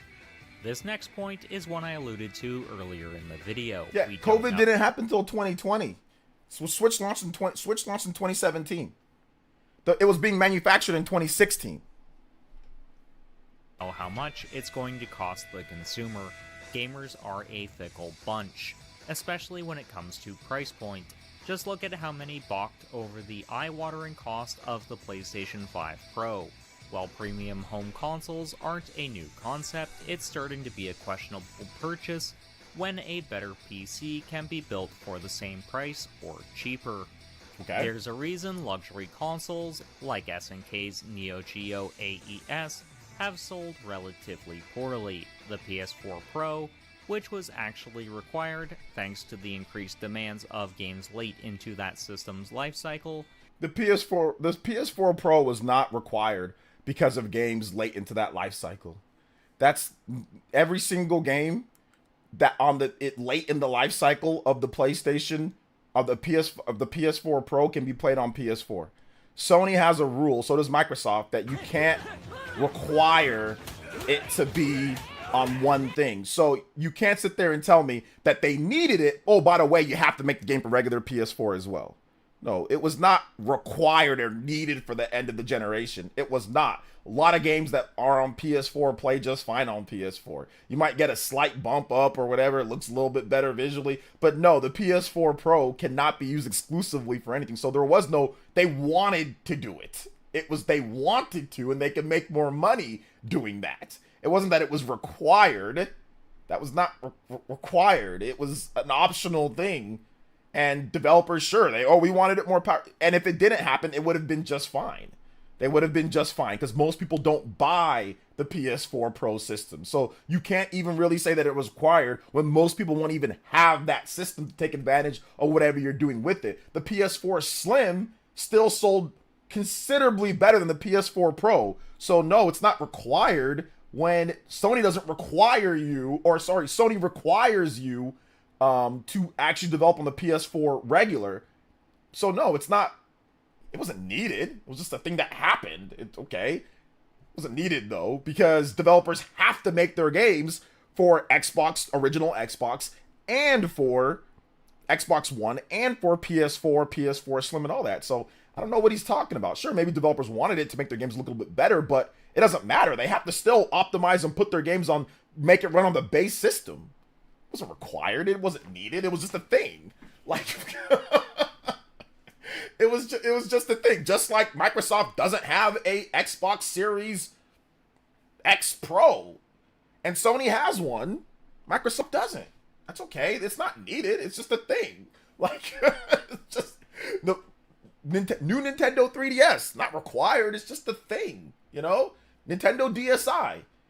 Hell, if anything, that might have been required because developers were, we need an eShop, bro. We need a shop for smaller games. So that might have been required because the regular DS didn't have an eShop. It didn't have anything. So Nintendo needed to bump the specs up. Otherwise, they were going to miss out on all the smaller digital, games that were happening. But there's nothing exclusive to the PS4 Pro. The DSi had exclusive stuff that could not be done that developers needed for that system. The new Nintendo 3DS, not really. But the DSi, absolutely. But no, not the PS4 Pro, not the PS5 Pro, not the Xbox Series X or the S. None of that stuff was needed. It was just they wanted to do it. So yeah. Merely equated to around 1/4 of the PS4's lifetime sales, with slim and fat models taking up the lion's share. Yeah, Well, it's very unlikely Nintendo will price the Switch 2 above $400 USD. It's also a possibility it will be higher than that, which would cause a lot of families and many preteens and teenagers to balk at the console, which would be a bad thing for Nintendo as a whole, given they're the family. It's just a speculation on the price. People balked at the price of the Switch OLED being $350, then promptly said, "I'll take two." And the Switch OLED is by far the best-selling version of the Switch. So people will balk at lots of prices. Now, I'm not saying that it needs to be. I looked it up. Nintendo expected 2 million Switches to be shipped by March 2017, so they definitely didn't say they would have plenty. Exactly, that's what I said. I remember reporting 2 million. I think this guy just made up stuff to try to fit his points. It definitely sounds like he just made up things because Nintendo never said that about the Switch, and he doesn't provide any actual, I looked in the description, there's no sources for what he's saying. He doesn't, usually when I have a source or something, I'll flash it on the screen. I'll say, oh, well, Nintendo said this, and I'll put it up on the screen. He has no sources for anything that he's saying. You know what I'm like in terms of the factual stuff. Nintendo said that before. Well, where do they say that? Or when I say, oh, Nintendo, we knew that the Switch was coming because Nintendo combined their home console and portable R&D. I put up the article and I put up the source of, hey, here's where they said that they're combining their home console and their portable R&D. So he doesn't provide anything for what he's saying. Conscious brand, and a lot of the reason they have a fan base that skews far younger than PlayStation and Xbox, besides the types of experiences found. Switch OLED is the best-selling model of the Nintendo Switch. I don't think it sold the most overall, considering it came out later in the life, but it's the best-selling model right now. What sells the best? The Switch OLED sells the best. You can see that in the Japanese sales. If you need a source, You can see that in the Japanese sales. But since the Switch OLED has launched, it's been the best-selling model of the system, and that's sourced in what's it called? That's sourced in the Japanese sales. 100%. It's been the best-selling one.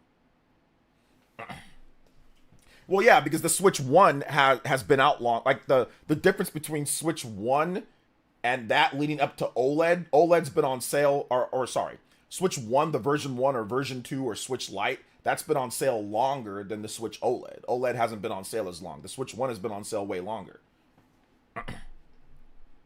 What's up, Jared Garcia? I'm going to get through all the dono messages, too. Is because of the lower price point. But not knowing the price point at present is going to be a detractor for many. Maybe I'll be eating... It will not be a detractor for many, as since people don't know the price point, they can only look forward to more of once we actually learn it. But we don't know what the price point is. My words come April, and I'll be pleasantly surprised. But I'm also... Notice how he always says, if they say something in April, I'll eat my words. It'll age like milk. He's done this, like, it's funny how many times he's done this, and then he got mad at me and called me a fanboy for saying that this will age like milk. It really is funny how many times he's caught himself and said, you know what? It might not work. I might be wrong. But then when people say it'll age, he gets upset. Like, it's crazy. So expecting this console is going to be a sticker shock for many, especially if my next prediction holds true. I know this one is going to ruffle some feathers from the it's not about the graphics, it's about the games crowd. However, from the bit of footage we do have of the new Mario Kart game, it doesn't look like a significant step up in terms of graphics. Pause. You cannot judge what the system is capable of off of some compressed YouTube footage in terms of the specs from the very first thing and not even seeing more of what they've shown off. But to sit there and say it's not a big, it's a marginal, it's barely anything. This guy is a primary example of someone who says things that sound smart but has no idea what he is talking about, lol. It's so funny because a developer literally just came out and pointed out all the different things of what makes the Mario Kart show that, you know, like, hey, this system has way more power. It's so funny that he says this because, oh, well, looking at that, it doesn't look like it's that much, but the specs are leaked. And the funniest thing is that he had no problem believing leaks and speculation and all of that, but he doesn't want to believe the speculation or the leaks based off of that we've gotten for the system power. The system is not just a marginal upgrade. The system is a considerable upgrade above what we've gotten. Even if you go off of the leaked specs that Digital Foundry says or whatever the case is, it is a dramatic step above what the Switch offers. Like, it is a huge step. If you go off of what the rumored games that are coming to the system, like, well, Nate the Hate confirmed it. Stuff like Master Chief Collection, stuff like Flight Simulator, stuff like apparently Starfield, you know, some of these games, Tekken 8, some of these games that are only on PlayStation 5, you know, some stuff that's only on PlayStation 5 and Xbox Series. If you go based off of that, clearly the system has so much more power that it can be able to run things like that, right? And like I said, the specs have leaked. The specs have leaked, and even if you go off of that, the amount of RAM, the board that they're using, the chipset that they're using, T239, all of that shows a pretty considerable jump compared to the Switch 1. The CUDA cores, whatever, it's like 500% more, something like that. I don't know, something crazy. You guys go look at the leaked specs. I've showed it before. Like, it's a considerable jump up. So this whole segment is going to be a bunch of just, I don't want to look at the leak specifications. I'm going to go off of some YouTube footage of Mario Kart that's not finished yet. Nintendo could be one aiming for a more clean look, to have 24 racers. That doesn't show off the max potential of a system or not. Like, that's insane to think that when we've gotten so many leaks of other things. But let's see what else he has to say.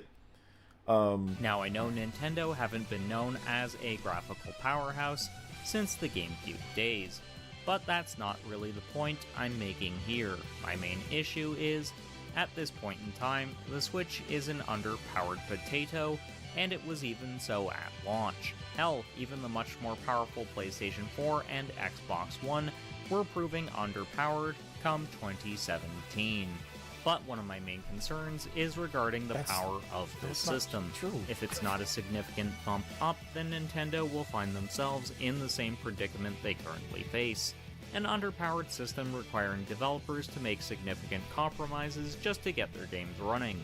Am I expecting the Switch 2 will compete with the Xbox Series consoles or the PS5 in terms of power? No, I'm not. But I am expecting it to at least be comparable to the PS4 Pro, or a little bit below that. This guy has no idea what he's talking about. That would make it at least a relatively competent console. Though knowing Nintendo and how they do things their own way, I don't expect it to reach even that, making it feel more like the Super Switch. How much you want to bet he doesn't mention DLSS, he doesn't mention the leaked specs of 12 gigabytes of RAM above, like he doesn't mention the newer architecture. How much you guys want to bet? Put your bets right now. Many people were calling for around 3 years ago, which, given we've shifted to a mid-cycle refresh that has better specs, I wouldn't be surprised if Nintendo uses the Switch 2 as a testbed to see if a Pro model works with their consumer base, which would likely bring its specs into line. This is just all he said. This could have been a Super Switch from 3 years ago if the specs are. This is, like I said, this is just based off of his emotion and speculation. There's not any factual stuff that's going on here. He's not even using the leaked information that we have to even form his opinion. He's not even using that. He'll use conjecture and speculation when it comes to when Nintendo was supposed to reveal the system based off of leaks or based off of this or that, or I'm speculating, but he won't use any of the leaks and the information that we have to form any other opinion. This is crazy. This is wild. This is so good. What should have been. This is a wait and see aspect, and it's one I'm feeling a little pessimistic about. So, those were the 6 reasons I think the Switch 2 is going to fail. You're welcome! If you've got some thoughts, I know I'm going to hear about them in the comments section, so I'll see you there. Thanks go out to my current channel members, R. Campbell and Danny. So, he said, so we went through this whole thing. Let me go through the donos. Let me read through all the donos that you guys had. I mean, like I said, and remember, the reason why I'm doing this is not because I want to try to embarrass him or nothing like that. The reason why I'm doing it, because one, he's brave, so I give him some love. You guys, I'm gonna copy. If you guys want to subscribe to him, you can subscribe to his channel. You know, you can go subscribe. There's the full video. But it was transformative in terms of we were stopping and we were commenting on what he was saying. The reason why I commented, because this is the comment that I left. I left this comment right here. This video is gonna age like milk. Every reason is based on feelings or emotional. And not facts, which none of this stuff was really based off of facts. What he did is that anytime that he tried to have a point about how it could be this, he'd go off on some tangent about PS4 or about this or about the chip shortage or about something else or he'd mention stuff that never happened. Like Nintendo said that they're gonna have no shortages with the Switch 1. They never said that. They said what the stock was going to be, and hopefully it's enough for people that want it. So it's just like unsourced information. There's like almost legitimately no facts. And he refuses to use leaks based off of things to make his points. Only when it came to him saying that it was supposed to be revealed earlier or later. He'd say, oh, well, based off of the Genki and the third-party accessories, he tries to create some type of tension or some type of, oh, Nintendo's treating these accessory manufacturers bad, so that's going to transfer over to third-party developers making games? Like, wait, what? There is no correlation between the two. There's zero. So everything is based off of his emotion.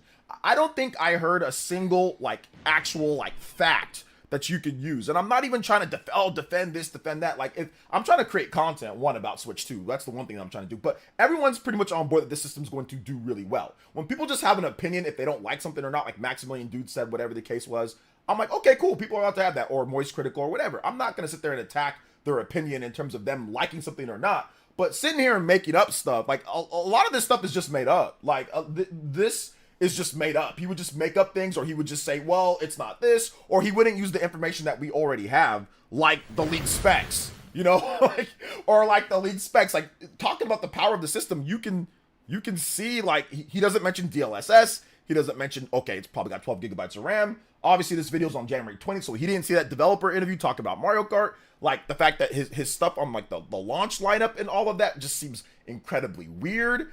In terms of things, he makes it seem as if developers are going to be making games ground up and they need 3 to 4 years, when it's not. There are ports. Overall, there are ports. They don't need 3, 4, 5 years to create games. So I don't know where this guy is coming from with all this. It is just so weird. It is so weird. Let me go through the donos though. Shout outs to everybody that dropped donos. I appreciate it. Ross says this sounds like rage bait. He's probably getting one. Zeus says if Ambien was a person. Justin with the $3 says, why would Nintendo use a sequel to the best-selling game from last generation? Yeah, he basically said there's no like system seller killer app launch title to go, and it's just like, dude, there's gonna be Mario Kart. Like that sold like 70 million copies if you count the Wii U. What? You know, best-selling game on the Nintendo Switch. People that play Mario Kart are looking forward to another Mario Kart, a new one. Party Man with the $5 says, I find it hilarious that some are acting like Nintendo showing Mario Kart first despite it being the best-selling game for the Switch 1, despite being a port. Logic just out the window. And these people, also now people care about gimmicks. Yeah, his gimmick section was really weird. Justin with the $3 says, nah, you were too nice with your comment, LOL. Party Man with the 5 says, this is the worst video. Mario Kart is not a killer app. What am I listening to? MK8 sold over 60 million copies, and that was a port. This guy is a true bum. Play Mario Kart music. Party Man called him a bum. See, you guys were more mean than me. You guys were definitely more mean than me. I was not mean, man. I was not that mean.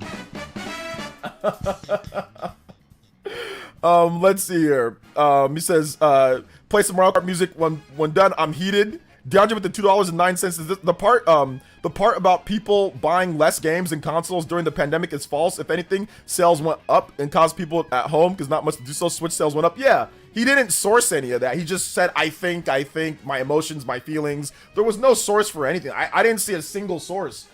He also didn't put any sources in the comment section. One more thing that I wanted to point out about, he's saying, oh, well, it was fumbled, that the reveal of it and all that. One more thing that I wanted to point out is that, look at this right here, guys. Like, oh, they fumbled the reveal. Did they fumble the reveal? Did they fumble the reveal? Hold up. They fumbled the reveal. And by the way, people tell me, oh, their stock went down. Oh, by the way, it went right back up once people realized, oh, snap, everybody's watching this thing and looking forward to it. They've got over 1 million likes. So that's 1 million. You know how hard it is to, even if you have a popular video, you know how hard it is to get over 1 million likes? People don't even like to hit the like button on a video. I'll have 100,000, 200,000 views with like 1,000 likes on my videos or 4,000 likes. So even when people really like something and tell me they really like something, they still might not even hit the like button. Over 1 million likes, 19 million plus views. That's already more than the Xbox Series S and X trailers. And it's on pace with like what the PS5 did. It's already better than all the Steam Deck and all that crap and all that. So, and there's hella people. There's 100,000 plus comments. Let me just go down here. 100,000 plus comments. And people are just commenting. Like, get off my back, energy, Nintendo casual see Mario Kart 9 for like 10 seconds. I can't believe finally announced the Wii. Like, people are just making jokes. I hope my old Switch magically, like, people are just excited. It's just normal stuff. Yeah, there's some crazy people, but we don't know who those people are. We don't know who any of these people are. You see my comment, yo, let's go. So I think it's hilarious. 19 million plus views, and then the stock went right back up once analysts started saying, yeah, this thing's gonna sell really well. By the way, he didn't include anything that analysts had to say. Not that I would include a bunch of stuff that analysts had to say, but I'd at least bring it up. Analysts and Nintendo are predicting 20 million sales in the first year. Now, I did offer how much was it? I did offer $1,000 to this guy. I said it's gonna outsell pretty much the Wii U. I said, yo, I will give you. I said I'll give you one. Let's see if he responded.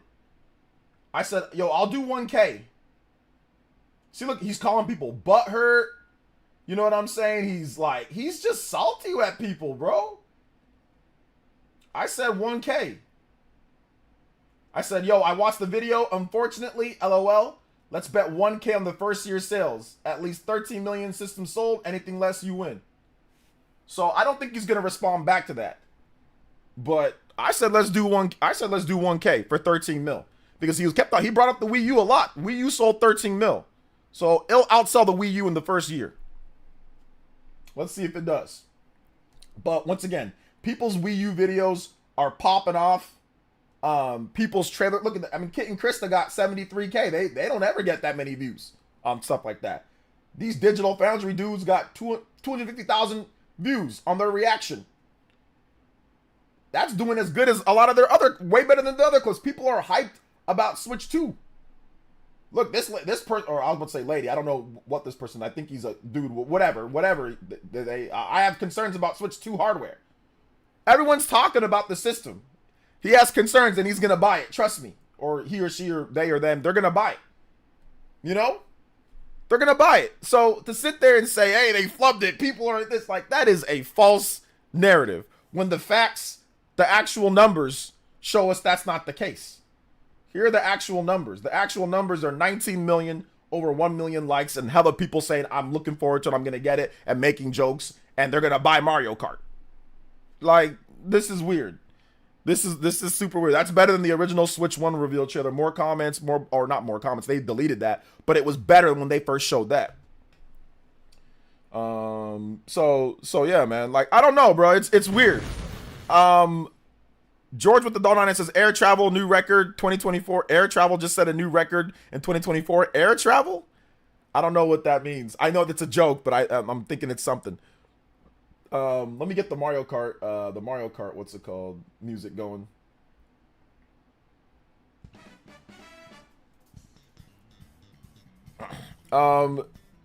Justin with the $3 says, I looked up Nintendo expected 2 million Switches to be shipped by March 2017, so they definitely didn't say they would have plenty. Yeah. Sicilian Gamer with the $2 says, Switch 2 boxes will just be free after OJ's giveaways. J2 with the $5 says, this guy is probably an example of someone who says things that sound smart but has no idea what he's talking about. LOL, yeah. Considering that he said, I might be wrong, I might be wrong, I might be wrong like a million times in the video. Gooner Forever with the subscription. Monado Mario with the $1 says, it's like that user said in your comment section. I think this Colin weirdo is just trolling in a dumb way. Notice his video got way more views than the past videos. So yeah, he's just trying to use his emotion to spread lies for views. Yeah, it's definitely an emotional video. And he got mad. Like I said, the only reason why I like put him on like this is because like he was rude to me. You know, like when I said like it's like milk, like it's just your emotions. Which, was I not right? Like, is it not just emotions? There was no source for anything. Was there any facts for any? Like, did he actually put any direct facts to say? All he did was bring up stuff that just fit his point. Oh, the Wii U or the Wii U failed. What about the DS? What about? He never mentioned any of the successes that Nintendo's had on iterative consoles, like the Game Boy to the Game Boy Advance, like the Game Boy Advance. Even though the DS is not iterative, but the next one over, the NES to the Super NES. He never mentioned any of those. He just mentioned what he felt like and cut it off at the Wii to the Wii U because that's his main point. Like, I don't understand this logic. Like, I really don't. So somebody help me understand doing stuff like that. I don't get it. It's not even the same people who were in charge of the Wii to the Wii U transition. Like, if you want to do it that way, since it doesn't matter who's in charge, right? Like, okay, it doesn't matter who's in charge. So let's use the Super Nintendo. Let's use the, let's use the DS. Let's use the Game Boy Advance. Let's use all those systems then, since we're just pulling out random stuff. Like, why not? It's weird. One of the worst things you've made me watch, Massive Recap. I'm sorry I made you guys watch that, man. George FT with the $10 is meant to add to your point that people are actually spending more recently. Oh, okay, yeah. Yeah, people are definitely spending more, more at this point. Shout outs to George. Thank you for the $10 dono.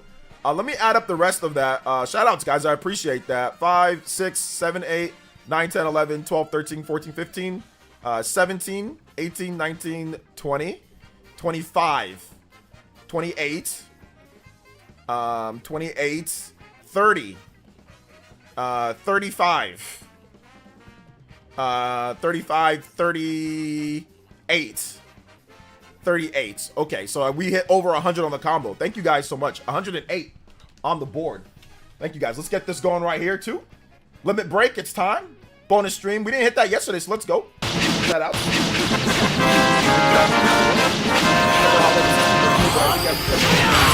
Yeah, I'm not sitting here and saying that the system is going to sell like better than the Wii, or sorry, better than the Switch, or better than even the Wii. Like, it's gonna be successful though. It's not gonna be a failure. Like, that's not gonna happen. Nintendo's gonna make sure about that with their games and their release lineup. But yeah. Like, and once again, he's not looking at any of the leaks or any of the speculation, because like if you looked at some of the leaks, like the third-party games were there.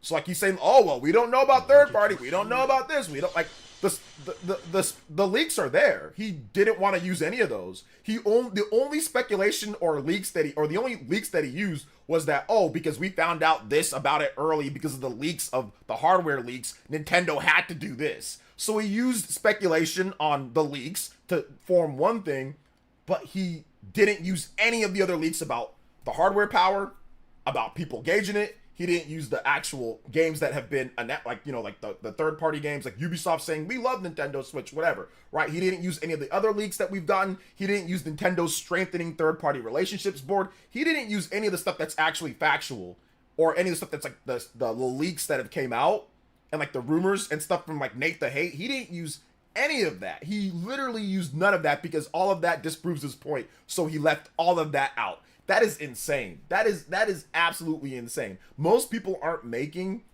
Nintendo Switch 2 stuff will fail because they're seeing all the leaks and they're like, oh, okay, well, based off of the leaks that we're getting here, based off of this, like, it's actually looking like it's going to be pretty cool. Like, things are going to look pretty good, especially better compared to Switch 1. Switch 1's launch lineup was, all it had was Breath of the Wild. Like, the Switch 2 launch lineup or the Switch 2 launch window is going to have way more third-party games based off the leaks that we're getting, you know?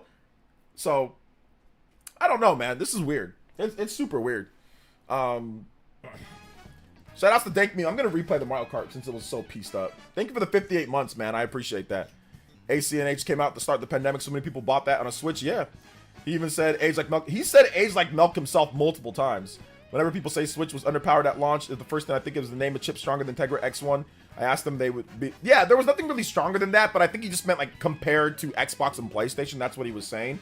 Overall. But yeah, if you're looking at it from a hybrid standpoint, and you're looking at it from like, obviously we have other hybrids that are out there and like PC handhelds and all that, the Switch 2 is going to be good powered compared to those. And if we're going based off the leaked specs, like it's going to be solid. Places and censored, does he mean that the Neptunia game censored? Yeah, I didn't really respond to his point about censors and stuff like that because Nintendo's usually pretty good about, you know, letting the developers do this stuff. There's a bunch of hentai games on the Nintendo Switch, so I mean, I think there was one thing about the Neptunia game, but I'm not sure if that was a problem with other things with that game too. So, I'm not sure. This guy could at least acknowledge the rumors or potential games coming to Switch 2. No, because it doesn't fit his viewpoint. Why would he acknowledge that? Because that means it doesn't fit his viewpoint. Because he's using Nate the Hate on when we knew the thing was... He's using the leaks and certain stuff that's happened to suit his point. But when if it's a counterpoint, like, let's say, leaked hardware specs, like, let's say, what developers have said even before this, like, let's say, the games that have been leaked, all that doesn't make his point that it's going to fail, so he's not going to use all that. Why use all that? That doesn't make my point. Let me just make up stuff. Let me just make up speculation or based off my emotion. And so I told him that, and was I right, guys? Was that not a lot of just, I think, emotion and false information? Like, what? Like... Was that not just a lot of fault? Like, just like he said there was a chip shortage. Unless I misinterpreted this, he said that there was a chip shortages in 2017 as well. Switch had one of its best years even during the chip shortage of 2020. 2020, there was a chip shortage that affected Nintendo as well. That even led into 2021, and 2020 was like one of Nintendo's best years for sales. So even if you want to say, oh yeah, chip shortage or whatever, like. It literally benefited them. So I don't know. Maybe I have to go back. Some of the points were so bad, I have to go back and double check just to make. Did he actually say that? The video was at least nothing more than amusing. Yeah, it was amusing. It was definitely amusing to see somebody. I mean, listen, there are people that have that viewpoint, right? There was obviously people that agree with him, but a lot of people disagree with him. You know, and depending on how you responded to him in the comment section, he was either kind of like. He'll instantly call you a name or he'll talk to you normally. Yeah, man, this is gonna be fun, dude. This is gonna be fun. It's gonna be a fun stuff. So yeah. Let's see. If Mario Kart isn't the title, can you imagine the game they're putting? I mean, it'd be a 3D Mario game. That'd be the only thing else that I would say. It's probably be 3D Mario or it'd be a Mario Kart. They're gonna launch with something big because they know that they need to. So yeah, gaslighting at its finest. The videos, I'm glad the video isn't in my watch history. I don't need more videos like that in my recommended. Yeah, I think I'm gonna go there and like exit out, you know, exit out and make sure it doesn't hit my algorithm or whatever, you know. So yeah. Like I said, the chip shortage was more because the Taiwan water shortage. Yes, COVID got worse in Taiwan in 2021. Yeah, but I don't know if that was even his point. You know, that far out. Can't wait for April 2nd to roll around. So many people's gonna eat crow. Yeah, they're gonna eat crow. It's gonna be, which once again he said multiple times, but yeah, I don't think he really had any good points, to be honest. I couldn't count one good point. You know, so I couldn't really count any good points really. Gosh, I don't. Maybe like the price, maybe because he's just speculating on the price of it. But you know, like he said, PS5 Pro, the $699. I mean, that has nothing to do with. Like, I don't know. It's just speculation on the price. So yeah, I mean, I don't know. There wasn't really any good points that I can really sit back and say, okay, yeah, that was a good point. That was something that I felt was a good point that he brought up. But yeah, I don't know if Flipping the Switch is still here or Zoo. If you say that you guys are mutuals, if you guys, you know, if you guys want to, if Zoo wants to have me and him, we can do a debate. You know, I don't mind doing that. You know, I don't mind doing that at all. I think that'd be cool. You know. Because I think that, you know, when you do a video, it's one thing to do a video, and yeah, he was able to provide context, but I think that a live stream, you can kind of elaborate more without, you know, because like, look how long it took me to respond to that. So yeah. Well, he kept saying that the chip shortage was because of the pandemic, which is wrong. Made it worse, sure, but not the cause. Okay, yeah, the chip shortage was because of the pandemic. Okay, yeah, I see what you're saying. Yeah, TM. So yeah, I mean, once again, he was wrong on that. Let's see here. Gotta flex for a bit. Be easy. All right, take it easy. Massive Rican. Thanks for coming out to the stream. Shout outs. So it was all around a bad video. He played himself, but he's getting some attention for it. Yeah, he's getting some attention for it. But once again, like, you know, it's entertainment for you guys as well. Like, I think that this actually is something different. We don't really do stuff like this. I mean, we react to like gaming stuff, like the presentation, but we don't react to other stuff. But I gotta give him some credit. That video was brave. It was a brave video to not include a single source in anything that you're saying, but sit there and act like it was. Like, to not include a single source, but to sit there and blabber for 16 minutes and not include a single source on screen. I mean, that is... that is incredible. I will admit that's pretty... And to talk so confidently, but then at the same time not talk so confidently. To sit there and say...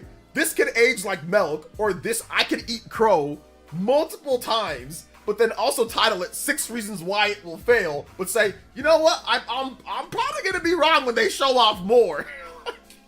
It is the most wishy-washy, flip-floppity, confident video that I have seen. I like it. It's gaming the algorithm. It's good. It's good.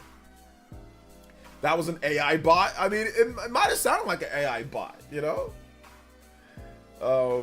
So yeah. I don't think it was brave, lol, but he got his attention. Party man ready to hit him with the blue shell.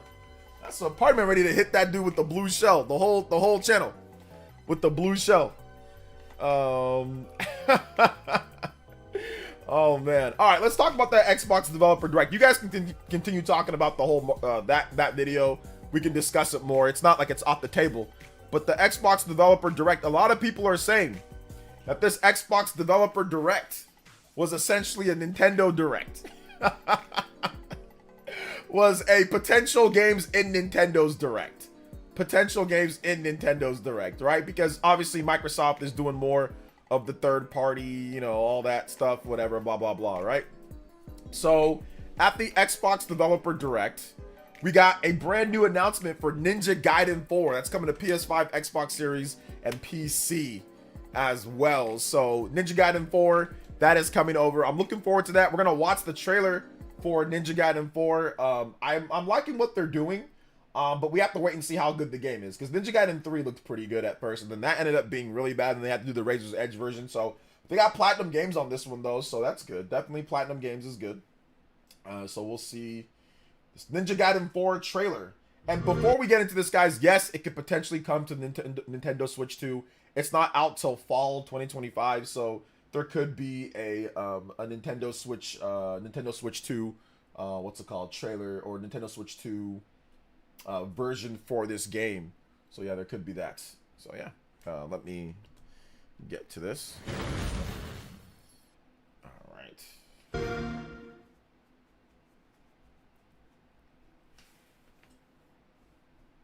Not to argue against your point. Yeah. Get back time. This is that video. Like, watch the new creators in the sphere, but have point series, not just misinformation. I'm sorry, Dank. At least you can laugh at it a little bit.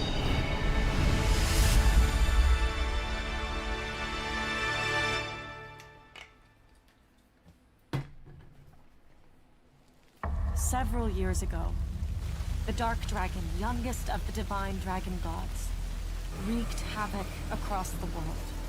The plot was ultimately thwarted through the efforts of a sole ninja.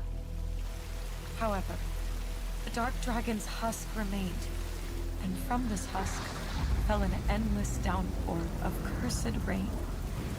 The abandoned Tokyo continues its struggle against chaos to this day. Infiltrated the facility. New character. Commencing mission. Platinum Games in the house.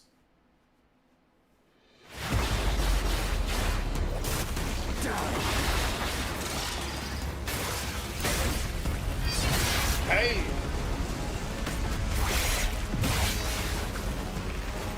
No escape.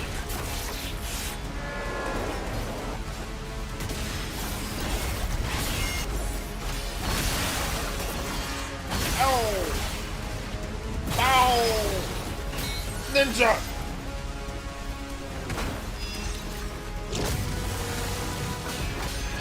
You're open.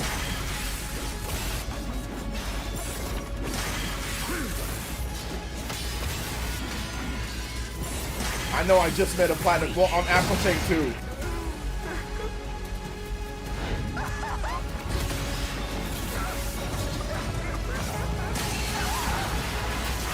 This is it. Looks like they're going for like a 4K 60. Ryu Hayabusa. Right there. Here comes Ryu. Oh, there you go. Whatever your clan Zuma drop. it ends here. That's the best part of the video. That's the best part of the video. This is the best part. Ho, ho, ho, ho, ho. That's the best part. That's gonna be my ringtone. Ho, ho, ho, ho, ho. It ends here. Ho, ho, ho, ho, ho, ho, ho, ho.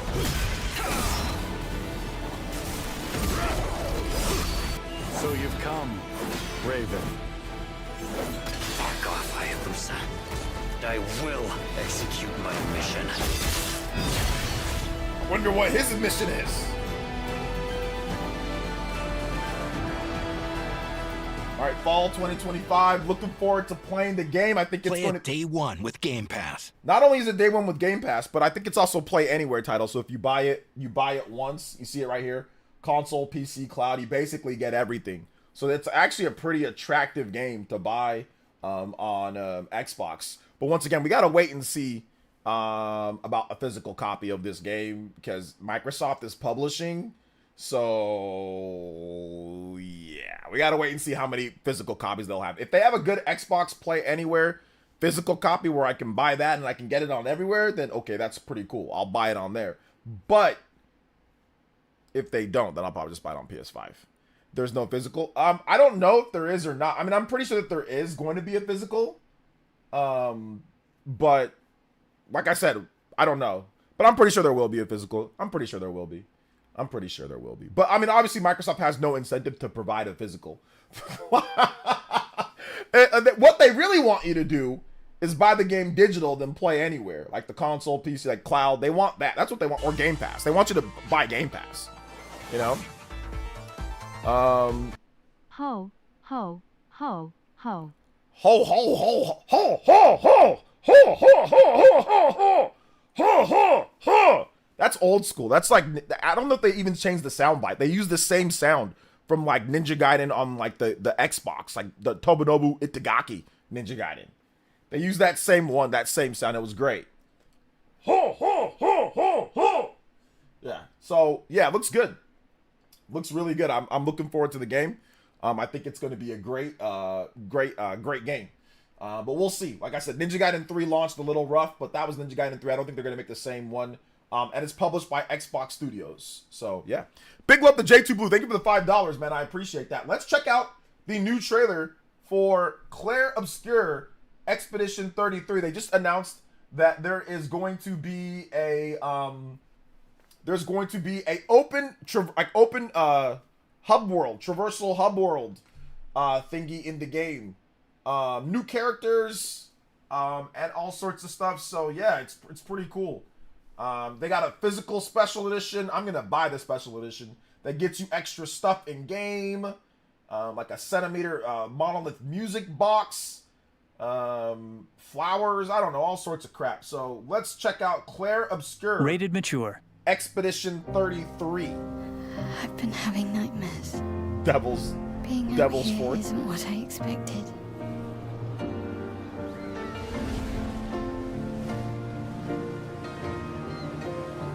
Legacy can take many forms, right?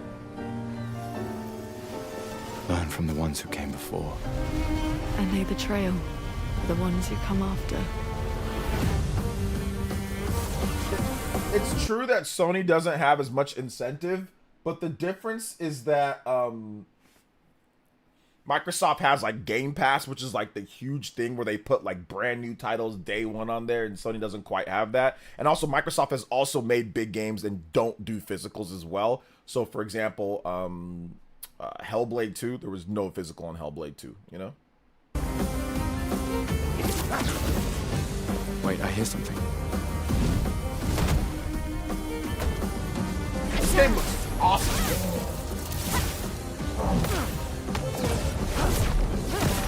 Oh! Get ready. The crits are like orange. They added that. Is that a Kestrel? I still can't believe they exist. To what do we owe the pleasure of your company? I just need a foot. Aha! You can turn into a Levron. Oh! Turns into a monster and fights like a summon! Bonjour, mes amis. We need to cross the sea? Bulger said you could help? All right. Ready to sail like a snail. Alright! This is a much better way to travel. Yo, that's cool! Look at the overworld!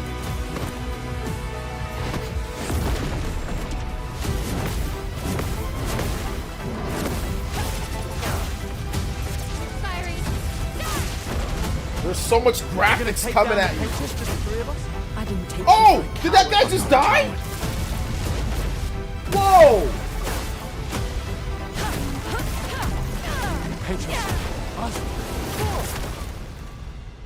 As long as even one of us stands, our fight is not over. People keep saying Lost Odyssey, but it doesn't look like Lost Odyssey. I've heard that. I think John said that it doesn't look like Lost Odyssey.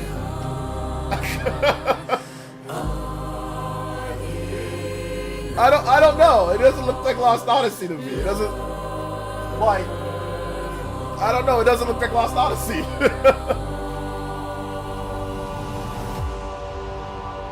I'm so very sorry, my friend. It's gonna be good. I think it's gonna be good. I think it's gonna be good. All right, so that's Claire Obscure Expedition 33. I think that there's more. There's South of Midnight, which I'm not as exactly excited for that, but there's Doom: The Dark Ages. So I think we can check out the developer direct on that. Oh wait, hold up. Do they have more? Oh, it's 11 minutes? Oh, hell no, I ain't watching that for 11 minutes. All right, so we check out Doom: The Dark Ages, which this could also come to Switch 2 later, but probably not in May. Why is it all fuzzy? Fuzzy lumpkins. It's on HD. That's 1440p. What is going on? I think it's taking a little bit of time to compress. All right, there we go.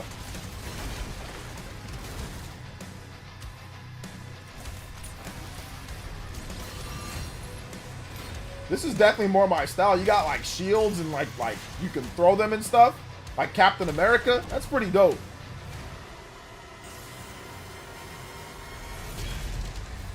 Got like swords and stuff.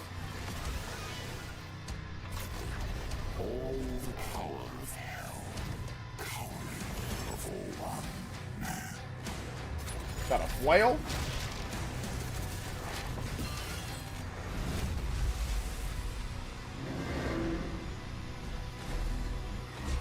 Engines online.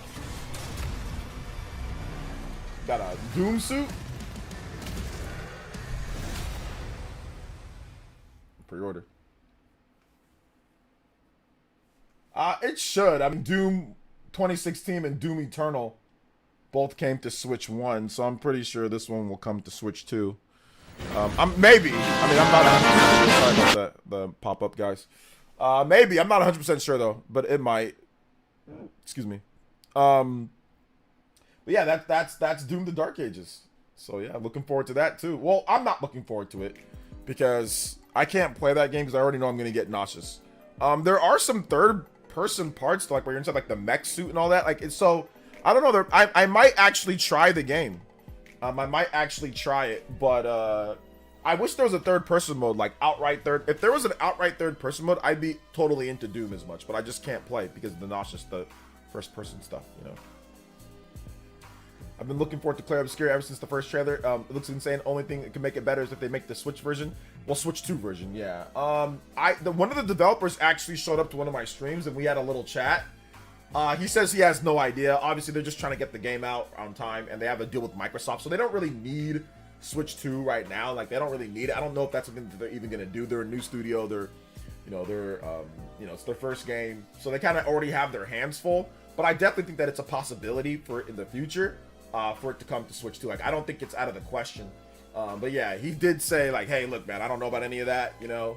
But yeah, I did have a developer drop by, and he was just excited that we were talking about the game, you know. Let's see. Mr. Matty agrees it looks more like Lost Odyssey than Persona.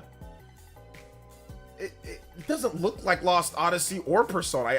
Obviously it doesn't look like Persona, but it doesn't look like Lost Odyssey. It doesn't look like Lost Odyssey. It doesn't look like Persona graphically. I guess maybe people are thinking because the graphics in the game, it uses a ring system, but the ring system isn't like the combat in the game isn't like Lost Odyssey. Lost Odyssey is you hold down a button, you run at the opponent with the ring, and then you let go of it. And then later that becomes less and less even needed. And then like there's other like mages and stuff like that. This is complete like active time battle. So if anything, it's like Paper Mario.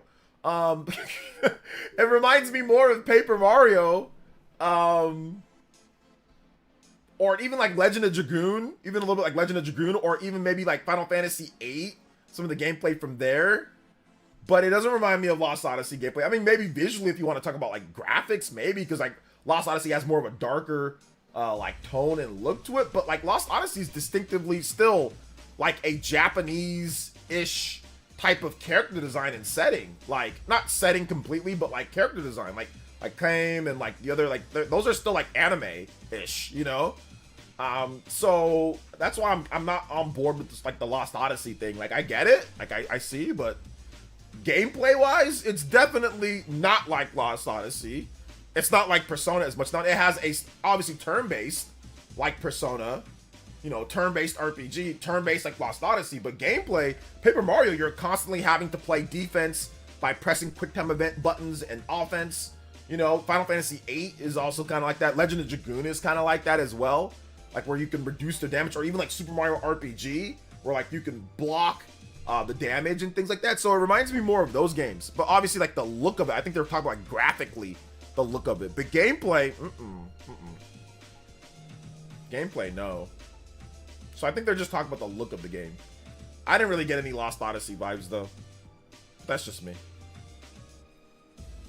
If Panic Button comes back from slumber, I would love to see them port Doom the Dark Ages for Switch 2. Well, I mean, they might handle it internally, T-Dude. We don't know who would handle it. They might, just because Switch 1 had a bunch of people that were handling external ports, doesn't mean Switch 2 will have that. They might actually have it on, like, they'll develop it with the rest of the other versions, or they'll use an internal team. It's not guaranteed that Switch 2 is just gonna have a bunch of like port studios. So you're just going off of what we had with Switch 1. That might not be the same thing.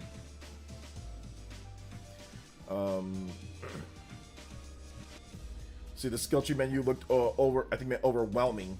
I think we'll be okay. It's a Western RPG. Western RPGs usually don't get too crazy. I think we'll be fine. Let's see, Doom guy for Smash 6. Yeah, maybe. Maybe. He even said, okay, yeah, I already read that on that one. But anyway, that's that, guys. That was the Xbox developer direct. I thought it was good. I didn't watch it live, but you know, getting games and getting the announcements and obviously the developers talking about the games and people like that type of stuff, you know, it's cool. So yeah, we also have some more information or more news. Claire, okay, let me check out this South of Midnight game. I just want to see the new trailer. We'll check out that real quick as well, because that seemed to be a thing. So April 8th for South of Midnight. A lot of games in April. April, May. We got two Claire Obscure Expedition 33, and that's gonna be April. And then we've got South of Midnight, that's gonna be April. And then we've got Doom, that's gonna be May. Man, that's gonna be crazy. April's gonna be a wild month. That is gonna be a super wild month. So here's South of Midnight. It is really picking up out there. Did you pack everything? Mama, this ain't my first hurricane. I know what to do. As long as you didn't forget the flashlights and batteries. Oh, shoot, we got 5 minutes. Let's go. Won't be rushed if you didn't. Don't mumble. Speak on it. I said we wouldn't be rushed if you didn't waste all that time at the shelter. Now, you want to bring this up right now? I'm just saying. Hazel, please. We might need some help. I might need some help. While you're out helping everybody else. Hazel! Is that how she got into an argument with her mom? Oh my goodness. She lost her mom that way. The animation in this is hella weird, but it's kind of cool. Is that Hazel? The trailer got swept downstream with Mama in it, and it ain't just about Mama. I'm seeing these things. Hey, Hazel. Who's there? Up here. You find your mama yet? I need to find Mama. Talking fish.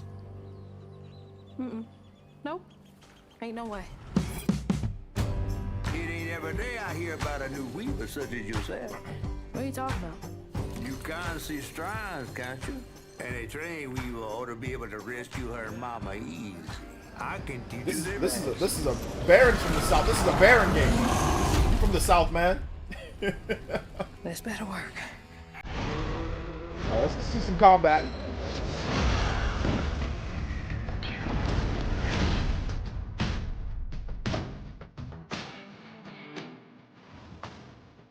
We're gonna get copyrighted for this? Can I help you, son? You know anything about that creepy old house over here? Yes, that was once the home of Hug and Molly. Wait, is Hug and Molly real? All the stories are real, darling. Got voodoo puppets?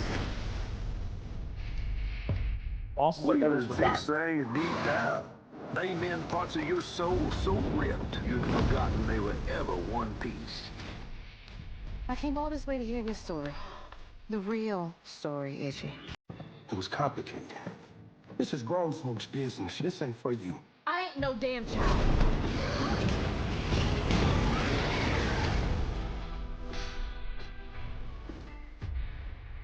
And you're welcome to try bottling up the pain. But the roots of this trouble go deep. Yeah, claymation look. You've been keeping secrets.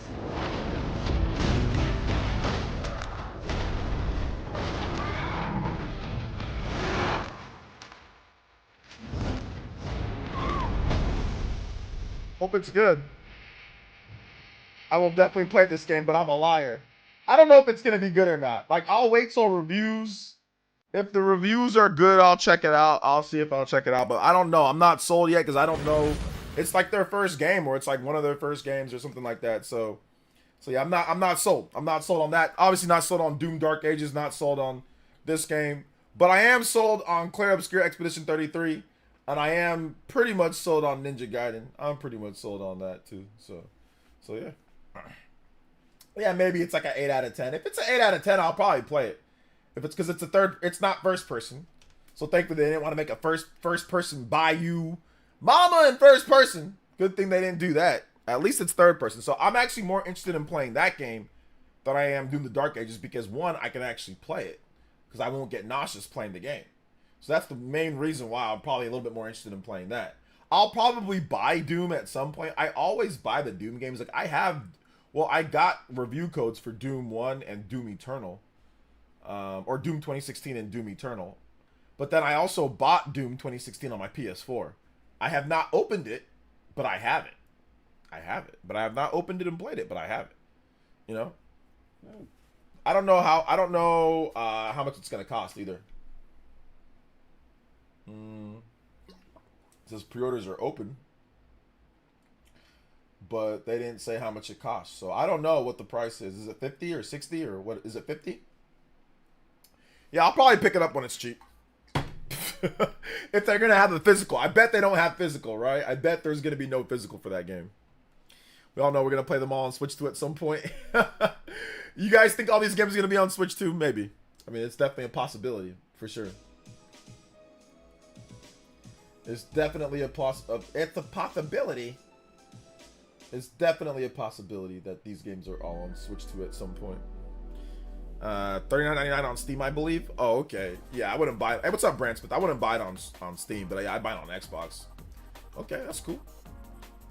Expedition 33, Ninja Gaiden 4 for me. Yeah, those are the two games I know I'm going to be picking up. At least for sure, Expedition 33. We'll see when Ninja Gaiden 4 comes out. You know, if it makes 2025. I think it will. It looks pretty polished already. Yeah, Springtime's going to be stacked. I'm really looking forward to Mecha Break 2. Yeah, Springtime is going to be really stacked. And I'm still going to be playing Xenoblade Chronicles X. Game is too well.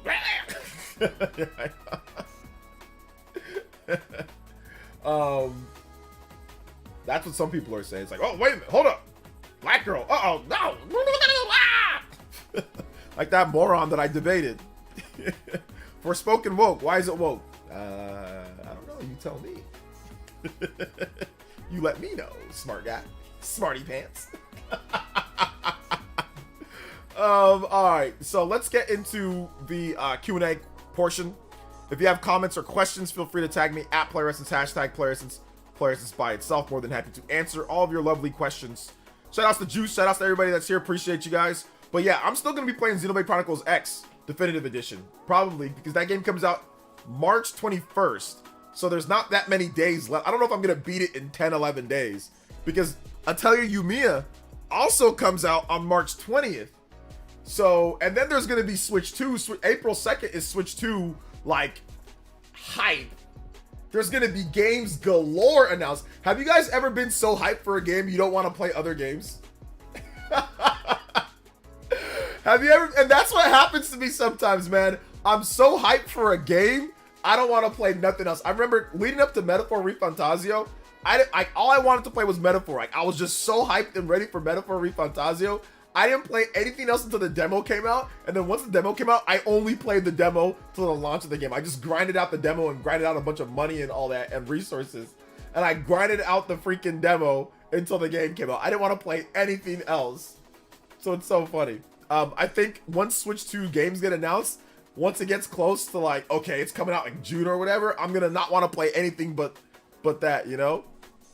So yeah, man. Let's see here. I don't know. I think it was an accident in terms of Rex, his comments. Says, how would you feel if the Switch 2 OS was more full multimedia and personal compared to Switch instead of just being boring row of games similar to early 2010s Xbox OSs? Early 2010s. Xbox OS in the early 2010s was not just a boring row of games. If I'm not correct, that would be the Xbox. Would that be the Xbox 360? Because you said early 2010, so that'd be the Xbox 360. The Xbox 360 just was, it had its own, like, it had a pretty good form to it, and like you can go through things after they updated from the Blade system. I think maybe you're talking about like the early 2000s, maybe like the Blade system, but even then the Blade system was like media, blah blah blah. People love the Blade system; it was super fast. So I don't care. I don't need to have a full, like, I'm not a child. I don't need to have a bunch of full multimedia type of stuff and all. Like, give me my games. I want to just play the games. My Xbox and my PlayStation have all sorts of crap all over the place, and I barely use them. Whenever I go to play Visions of Mana, I just go and I play Visions of Mana. You know, like, I just play it on my PS5. I don't look at all that other stuff. If I want to use my Xbox as a media player, I just click on YouTube and I do that. I mean, I can do that on my Switch if I want to as well, but I mean, I don't need to be stimulated by a bunch of like media and stuff all over the place that I'm probably not going to use it for. But I usually use my TV for multimedia. Like, I have a LG OLED TV, so I don't really need to use my systems as multimedia when I can just control everything with my remote right then and there, and all my profiles, all my Amazon and everything's on my TV, so there's no point in using my system for it. But yeah. I'm saying if Xbox, I'm saying Xbox was more multimedia compared to Switch. Yeah, once again, I already answered your question, Rex. I don't need a multiple multimedia device. My TV is a multimedia device. If I want to play movies, I can play that on my TV. If I want to stream everything, I have Netflix. I have everything on my TV, so I don't need like my video game systems to be multimedia devices. Like, I don't need it to be. You know, now if I didn't have a great TV for multimedia, or if I didn't already have an Xbox or other things to use for multimedia, then maybe I'd want my Switch to be like that. Like, if Switch was my only system, but it's not. I don't use my Switch for multimedia. I use my Switch to play games. I use my video game system to play games, and I use my TV for multimedia. Now, at this point, I do use Xbox sometimes for Twitch. Yeah. So yeah. I think it would be fun because Switch is boring, bro. There's nothing to it. Hopefully it changes. Yeah, hopefully for you, that's cool. I don't really care for me, but I hope it changes for you. But no, I care about the games when it comes to a system. I don't really care about being entertained with rows of multimedia. For what? I'm not going to use it, so that doesn't really matter to me. What I care about more about OS is speed. So if the speed is fast and if it lets me get to whatever I need to get to quickly, that's more important than worrying about multimedia. Like, I don't care. I already have. There's plenty of multimedia devices in my house.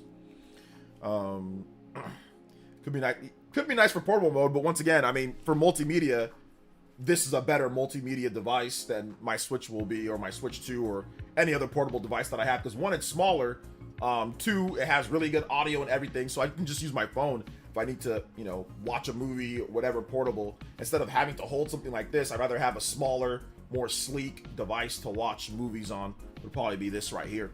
Or a tablet, you know, like I have an iPad, so there's that. You know, if I want to watch something, I can watch it on my iPad, or I can watch it on my phone. So yeah. Let's see, do you primarily play Switch? What do you mean by, like, what do I spend most of my game time on right now? Right now it's on PS5 because I'm playing Visions of Mana. But last year I spent more time on my PS5 than I played on my Switch. So, because Metaphor, because of SMT5 Vengeance, because of Stellar Blade, I put more time into those games than games on the Switch.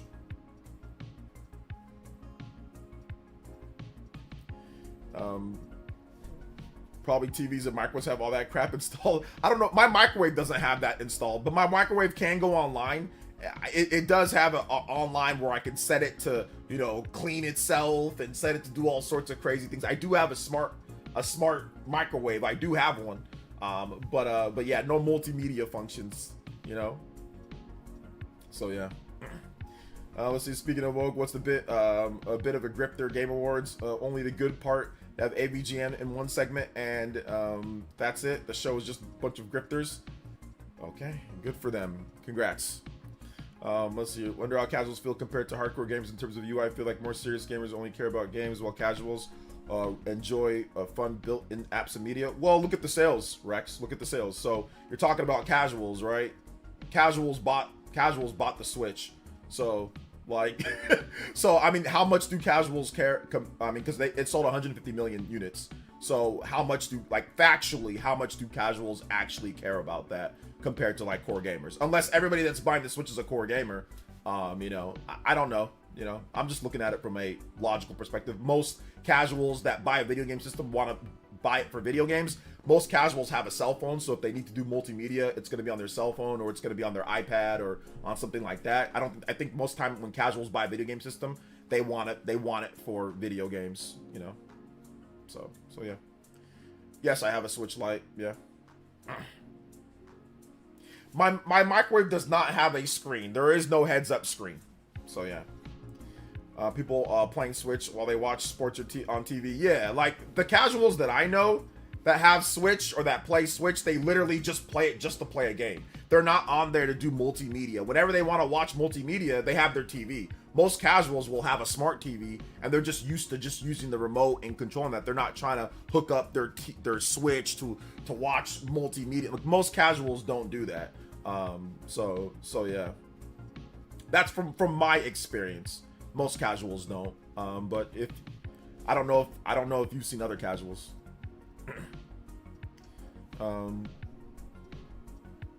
UI could be a line of text on a white background system would sell. Oh, I think it's more about showing you care enough with your UI, and that's fine, Rex. I mean, that's something that you can take up with Nintendo. I mean, you're asking my opinion, and my opinion is that I don't care because I'm there to play games. I'm not there for multimedia. But if that's something that you want, I hope you get what you want, man. Honestly, but pressing on it on me here, that's not gonna do anything. So you can email Nintendo, talk to them about it, and hopefully you get your UI, or you can simply just use your Xbox or simply just use your PlayStation. Those have the UI or whatever that you're looking for, right? Just use those and be happy, you know? So I don't, you know, whatever you want to do, it's up to you, man.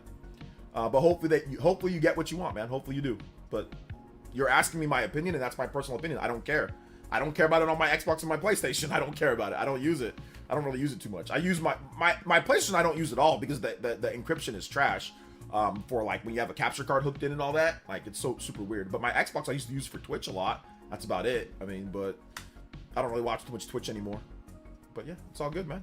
However you feel, I hope you get what you want, man. I hope you do. Let's see. Since Switch 2 pre-orders will likely go live right after the April Direct, would it be wise to call off work? Yes. It'd be very wise to call off work that day. It would be very wise. It would be very wise. Define a casual, just wondering. Like I said, most of the casuals that I know, my brother has friends that are casuals. They just play the games. They're not worried about this and that. And I think that's the reason why I did so well with casuals. Because casuals don't really care about multimedia devices when they have their cell phones and their smart TVs and their iPads. Most casuals will have an iPad. Like if they're, you know, a lot of them will have an iPad or a lot of them will have a tablet. And that's where, because they get like the nice display and like it's bigger and it's easier to hold, and you know they can take it other places, and you know just all sorts of reasons why a casual would probably want to use a tablet or a smartphone or a TV over a video game system, you know, because they don't want to use the controller to be able to navigate. Like if you're watching a movie, you'd rather be able to just use, like, you know, on a multi-touch, you know, iPad, because it's easier to navigate than having to turn on a controller, than having to hook it up and do it that way, right? Or you're gonna just use your TV. Like I said, that's most of the casuals that I know. Whenever a casual wants to play a game, they want to play a game. They want to just worry about that. So that's just my opinion from what I've seen.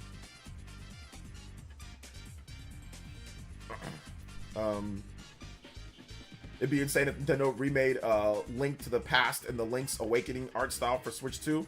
Yeah, that'd be pretty cool. I'd be down for that, you know? I'd be down for that. Even with Switch having YouTube and Twitch, I never use that. Yeah, I mean, we're gamers, so we're not going to use that stuff much. I know that there's people that do use it on Switch or whatever. There's definitely people that do. And it'd be cool if, like I said, they did a nice little redesign and it looked better for people that want that. So hopefully it is. Hopefully it is. Just as long as there's a way to get to games fast, I'm okay with that, you know? Just as long as it's okay to, like, just get to your games quick, because that's what I'm worried about. I'm not really worried about YouTube and all that. We got other devices for that, but I get it for other people that don't have that, or that's what they're going to use mainly. Some people are going to use that mainly for, you know, watching stuff, so that hopefully they get what they want, you know?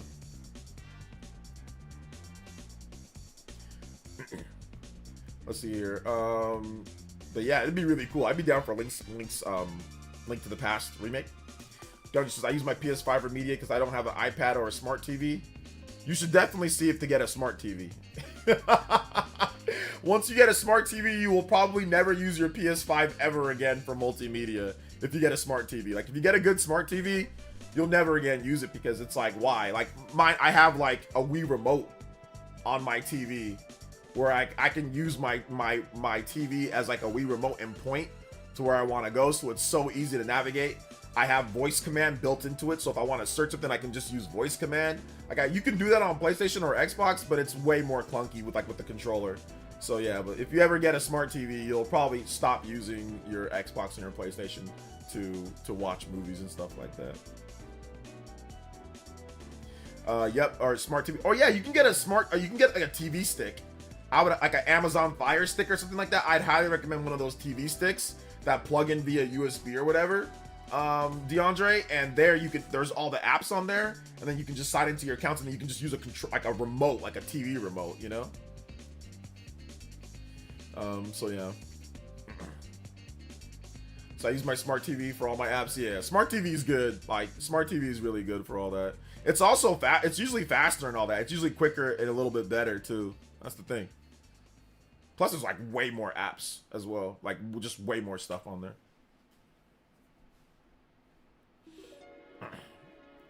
So yeah. That's any built-in games like 3DS, user achievements, streaming services, ton of music and more. It sounds very fun. Yeah, that'd be cool. Like I said, I hope they do all that, man. I hope they do all that for you.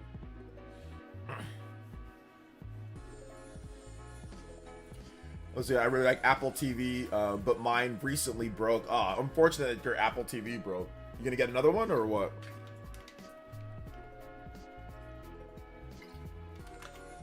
Let's see. My only preference for the OS is performance. I want it to be snappy, and that's it. Really, yeah, that's what I want. I want it to be snappy and fast. I don't want it to be slow. I just want it to get. I just want to get to the games. You know. Dog is still going. What's still going? What's going on? Charizard. The real Game Awards, or is that done? Oh man, I don't know.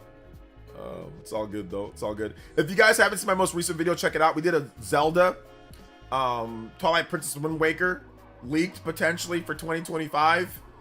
We did that video today, so make sure you guys check that out. So yeah, I'll take Wii U speeds if it means for more features. Yeah, I would not. I disagree. I think that's a bad idea. Wii U took way too long. Wii U took way too long. I disagree. Charge with the $2 says, I want themes. Yeah, I mean, but to be honest, the Wii U was the same thing. There was the Wara Plaza, but you couldn't really access anything from there. You had to go over to the other menu, and the menu was just rows. It was just lines and rows. I mean, you could make your own folders or whatever, which you can kind of do that a little bit on the Switch, but the Wii U was literally like the same thing. It was just rows of games, from what I remember. But the Wara Plaza, you couldn't really, there was no access to, like, I mean, there could be people talking about something, and you can go to it, then you can go to the Miiverse community, but the actual interface was just rows of stuff. Let's see here. Shout outs to Chartar. Thank you for the 2. Hopefully they do themes. Like they did. They're like, oh, we thought the themes were coming, but then it was just black and white. It was just Pokemon black and white the whole time, and not the games. Would be sick to see. I think meant Wind Waker and Twilight Princess 4K for Switch 2. Yeah, I don't know if it's gonna be a Switch 2 thing. I hope it is. I hope it's like a cross-gen type of thingy, but I don't know if it will be. I'm hoping they at least do 6. I don't need 4K. 4K is overrated. What I need is like 60 frames. Like if it's 60 frames and 1440p or 1080p, I'd be completely fine with that. But yeah, I would definitely want them to be at least 60, because the Wii U, or sorry, yeah, the Wii U versions were 30 with some dips, and especially Wind Waker. So if they got that to 60, like Skyward Sword HD, that would be great. I hate themes. I hope they never add it. Dogger says, I used my PS4 browser for workout videos. Used to sleep, wake up, where it was basically almost immediate. Then updates bogged it down. The PS4 browser is one of the worst, if not the worst browser ever created in modern history. The PS4 browser is terrible. It is absolutely it can't handle any memory and all that. Like the Xbox Microsoft Edge browser is so much better, man. I think even the Wii browser was better. The Wii U browser definitely better, but the PS4 browser was really bad. But the Xbox browser is pretty good. You can watch like various different stuff on there. Like if you have apps, like even like through like the web front, like if you want to watch like Netflix, it's powerful enough to handle that and not crash all the time. I mean, it still might crash, but like yeah. Shout out to Chartart with the $5. With the 120. Thank you so much, Chartart. I appreciate it. Thank you for the 120. And he says, the Mii Plaza was very pleasant with great music. The Switch was too plain, like PS4, except minus music and themes would blind me at night. Okay. Shout outs. Let's see here. Nintendo will never do browsers because people like to hack. Yeah, that's the problem. Although there is a secret browser on the Nintendo Switch that you can access. It's kind of weird to get to it, but I mean, it's there. But yeah. So yeah. I don't think we're gonna have lag anymore, even when $200 phones don't lag and PS4 runs on a slow hard disk drive. Lag anymore. It's based on how the OS is built for sure, but we'll see.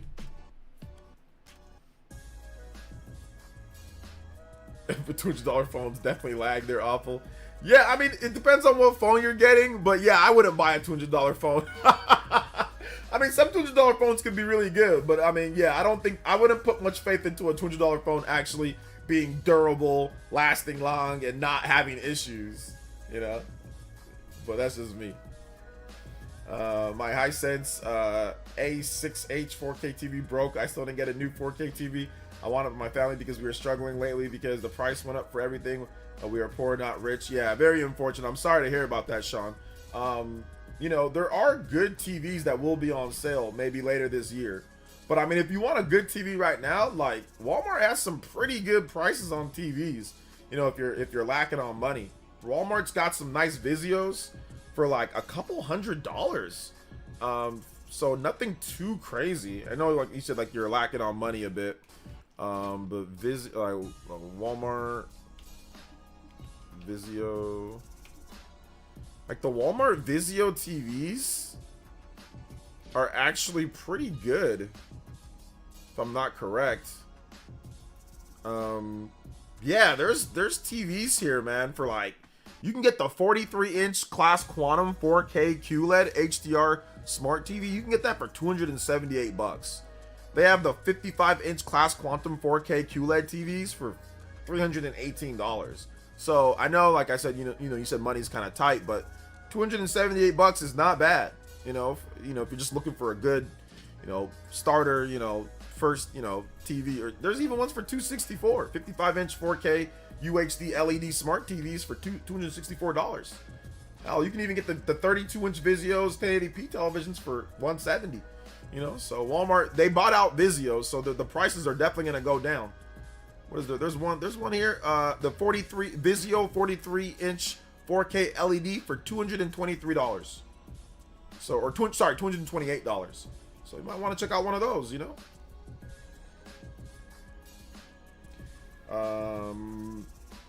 I on RGT's new podcast? No.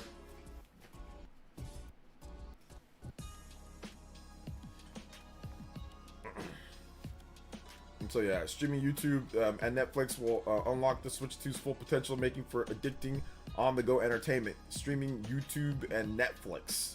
Addicting. I don't know if that's going to be the go-to for people to stream on the go. The system's actually quite large. I think this might be a little bit better for that if you want to watch stuff on the go. I don't think people are going to be sitting there watching on their Switch just because of the size of the device. But you never know, right? For some people, maybe. Yeah.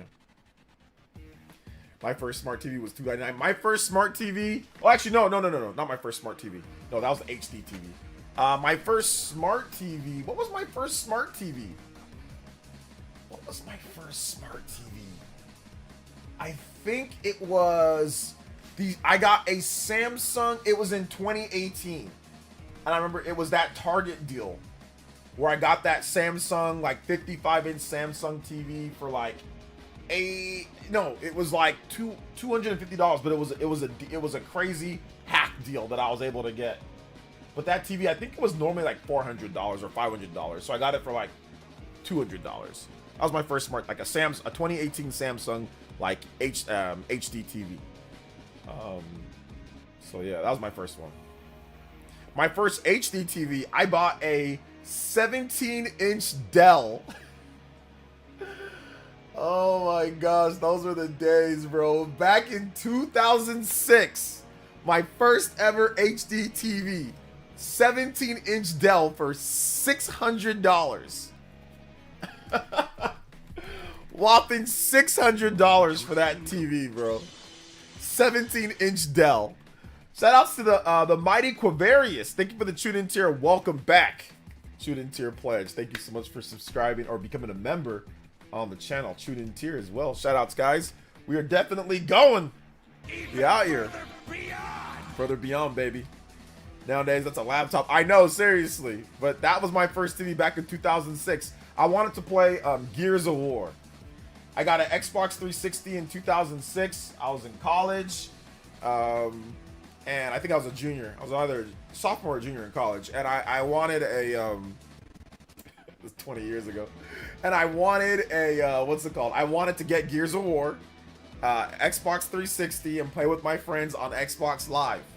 But I wanted the HD graphics. Like, I needed the HD graphics. So I was like, all right. So I saved up. And I bought the TV. That was the best price I can get, man. I'm telling you, the TVs were so expensive. Dude, an HD TV in 2006, like the smallest ones were like 500, 600, 700, 800, up to $1,000, bro. The smallest ones in 2006. It was crazy. But it was interesting because by 2008, things had gotten considerably better. I remember my friend Andre bought an Insignia, a 32-inch Insignia for $500. So it was getting a lot better by that time. I forgot what time. I think I had a 28-inch Samsung that I used to carry around to like college and back. I bought a 28-inch Samsung for, I think it was like 400 something or 500. I remember I had a 28-inch Samsung for the longest time. And then I moved up to like a different Samsung. I've had many TVs over the years. Reinforced kickstand, prop up anywhere, connect to my phone, hotspot, lag-free viewing experience, ultimate fusion, gaming, streaming freedom. All right, man. I hope you have fun doing that. I think you meant Sansui at $600. Oh, I think you meant Samsung or Sansui. I don't know what that is. At $600 OLEDs at 40 plus. Are they good though? Like, it's one thing to have them at that price, but are they good? All right, still no. Sorry to bother you, OJ, but dude, man. But John Riggs just dropped a new video. Check it out. The SNES new SNES games on Nintendo Online service. All right, cool. Good for him, man. Shout outs to John Riggs. He's one of the homies of the channel.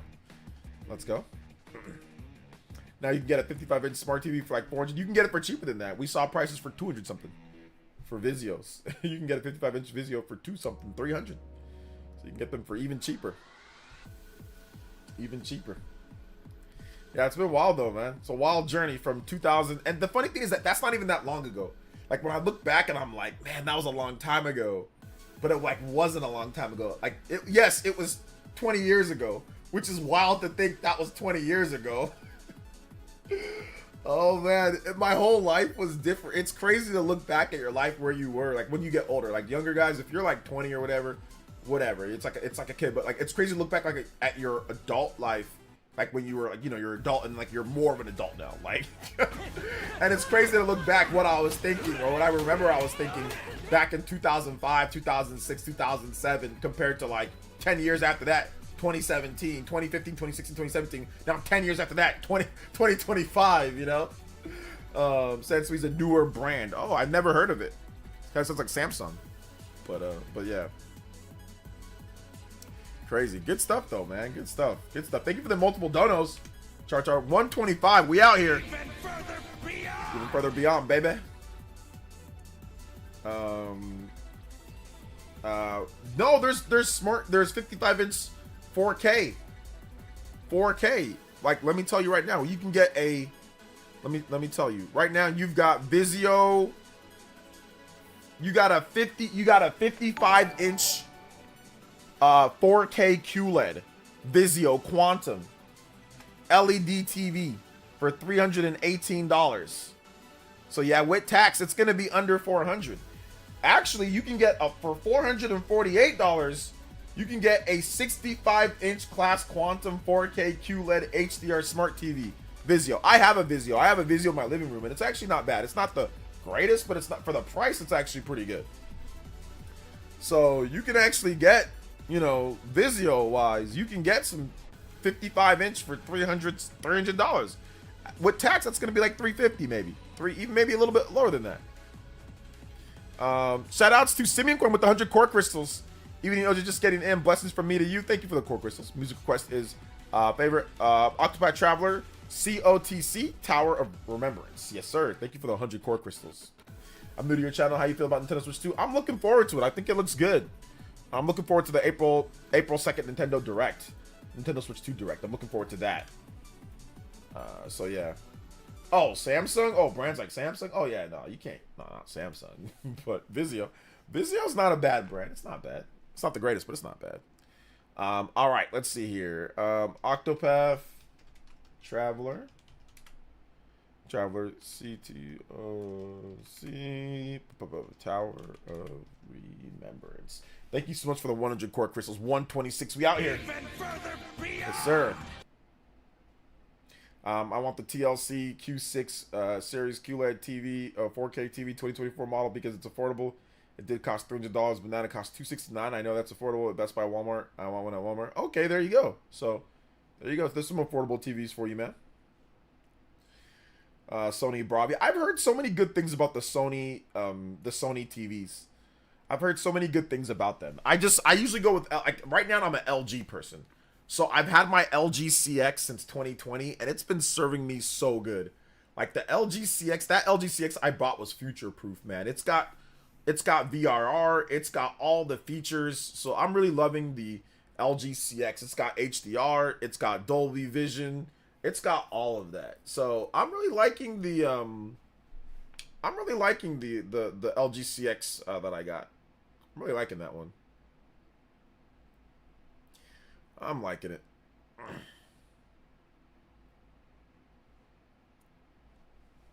Yeah, Sony Bravias are expensive, but you're definitely paying for the quality.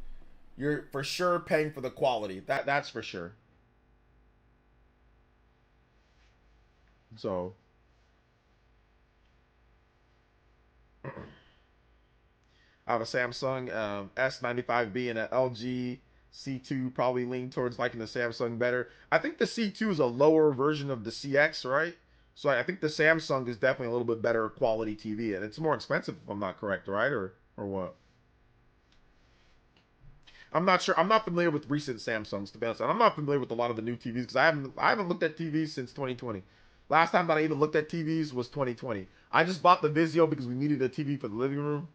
We just needed a big TV for the living room. I was like, all right, let me just buy this Vizio because it's cheap. It was $500 at the time. This was in 2022, so this was going on 3 years ago. So I was like, oh, it's $500 for like a 65-inch. So let me just cop this. So yeah. Your son recently broke yours? Oh, that's terrible, bro. It was 1,700. Yeah, that's too rich for my blood, brother. My LG CX was 1,000, and I was like,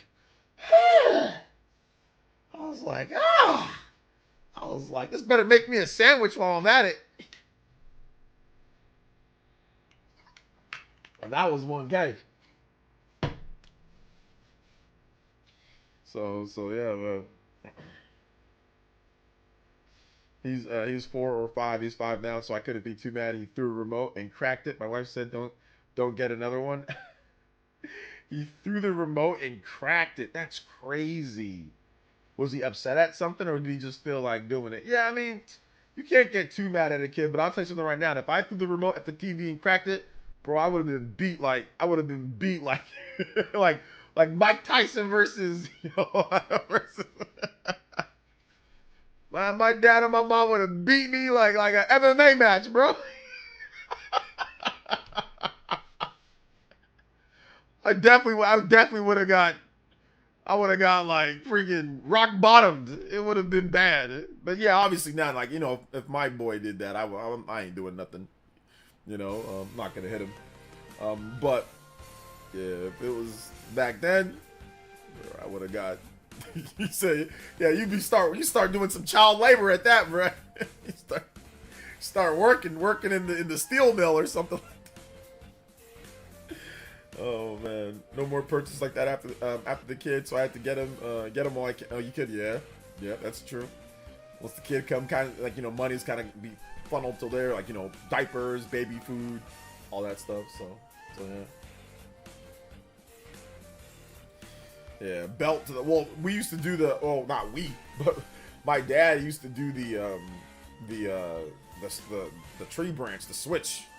Not the Nintendo Switch, a Switch like a tree branch, and just whack across the hand, or sometimes on the just boom across the butt. Yeah, so that's what he used to do. That is hurt. The hand. I always opted for the rump, and the reason why is because if my hands hurt, I couldn't play video games. So sometimes he'd be nice enough to where we can pick. I'm like, yeah, just here. I never told him that though. I never told him, no hands, because, you know, or sometimes I would just curl into the ball, defensive position, and he would just be like, different places. So I'll just be like, I'll take that over the hands, you know, because the hands, that's the video games. Because I remember he hit me over the hands one time, and my hands hurt so bad, I couldn't play nothing. Like, because he caught me over the thumb one time. Woo! My thumb was like pulsating. It was like hurting like hell. So I was like, nah, man, please, no more hands, somewhere else. So yeah. It became the Goron. Yeah, just curling to the ball. Oh man. So, yeah, go outside and pick. Yeah, you go outside. I picked the thinnest one too. If you pick the thin one, you'll get hit with that one. Then you'll go take it back. I remember one time, man, I picked one that was just the thinnest one. I'm like, what? Hey, come on, you know? He took that, hit me with it, and said, "Go get a better one." I'm like, all right, you know.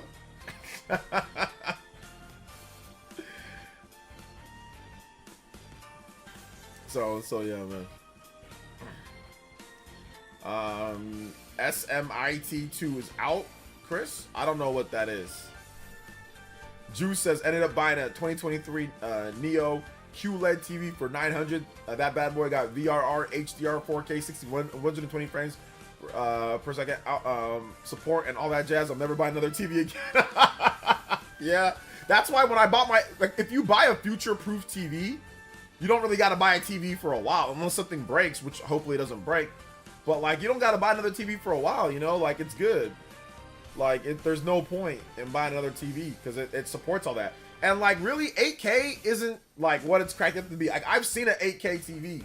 If you go to Best Buy, or if you go, not Walmart, but if you go to Best Buy, maybe Walmart, maybe some. They've got 8K TVs. They're all like, I've seen like a big old 8K, and it's like, yeah, maybe I'll buy an 8K one of these days down the line in the future when it's like way cheaper and it's like 4K TVs are now. Like when I need, but like right now 8K is not something that you need to upgrade to. Like I felt that upgrading from a 1080p to 4K is a bigger deal than upgrading from like a 4K to an 8K. And 8K TVs are way too expensive. So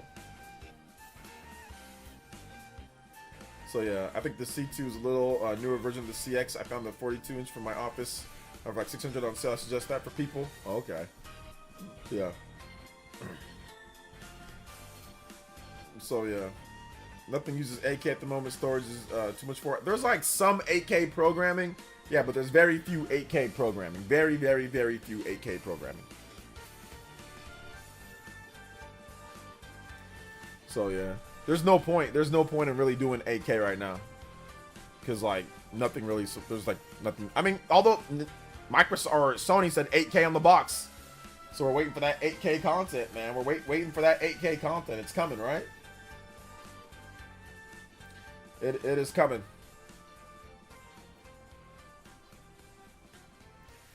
Best Buy been having some nice sales on TVs. Yeah, TVs are always going to be on pretty good sales year round. You don't even got to wait for Black Friday these days, you know. Usually you can get some pretty good TVs for good sales already. I had a decent 35-inch flat screen TV, had for years, but in 2017 my cats knocked it off my desk and deeply cracked the screen. They did you a favor with that crusty 35-inch. Who the hell buys a 35-inch TV? No, I'm joking. 2017, that's pretty good. Like, that's a good size. That's a decent size, and that's a, you know. There's no 8K content. It's all upscaled. There's no native 8K content. Okay, no native 8K, all upscaled. Super upscaled, baby. Hey, what's up, David? Welcome to the stream. Yeah, tell them cats to get a job. They better start working. Be like Top Cat out there. Shout out to Simeon Coin with another 100 core crystals. Thank you so much, Simeon Coin. Appreciate that. And he says, I can see it now. The child looking for his or her Switch light. And it says, I got a Brandish Tree Switch instead. Did some endless whipping. Like the Belmont whipping Dracula. My music request is Super Castlevania 4 Forest of Monsters. Yes, I got you, man. Thank you so much. Appreciate that. Mr. Simeon Coin, thank you for another 100 core crystals. Add it to the lot. Let's go.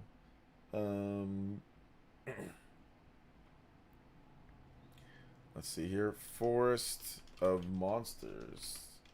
Super Castlevania.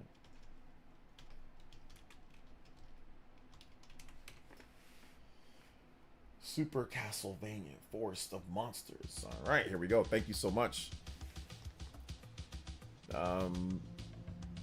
A really nice QLED or mini LED looks pretty close to a cheaper OLED. Even some look better in the right lighting. Yeah.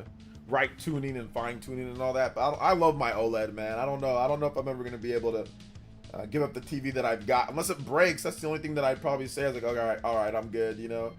But yeah, dude. Like I'm down for the cause when it comes to the Switch. When it comes to the Switch, or when it comes to the OLED, my OLED, I'm good. I'm a lifer with it until something crazy happens, or until I have to get a new one or something like that. Probably be the thing that I would say. Projector instead of a projector instead of a TV. I would never get a projector because that just seems weird. I ain't trying to play charades and all that, like on a wall or whatever they can, or like on a, I don't know. I just don't want to do all that. Like project. Like I don't want to do all that. Like I know that they're more advanced than that, but nah, man. I ain't trying to project nothing. I want the TV. I want it in the flesh. I want it actual. You know.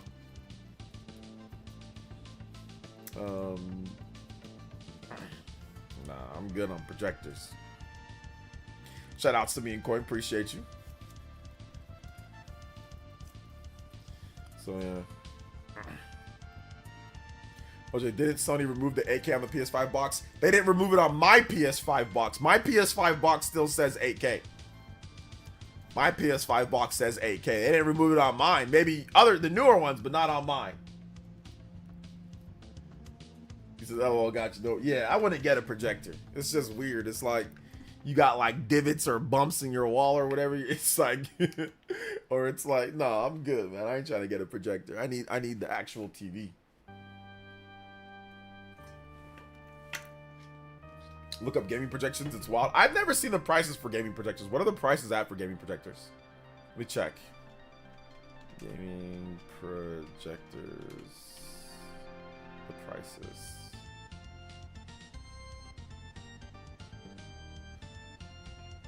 Gaming. I mean, some are ghetto.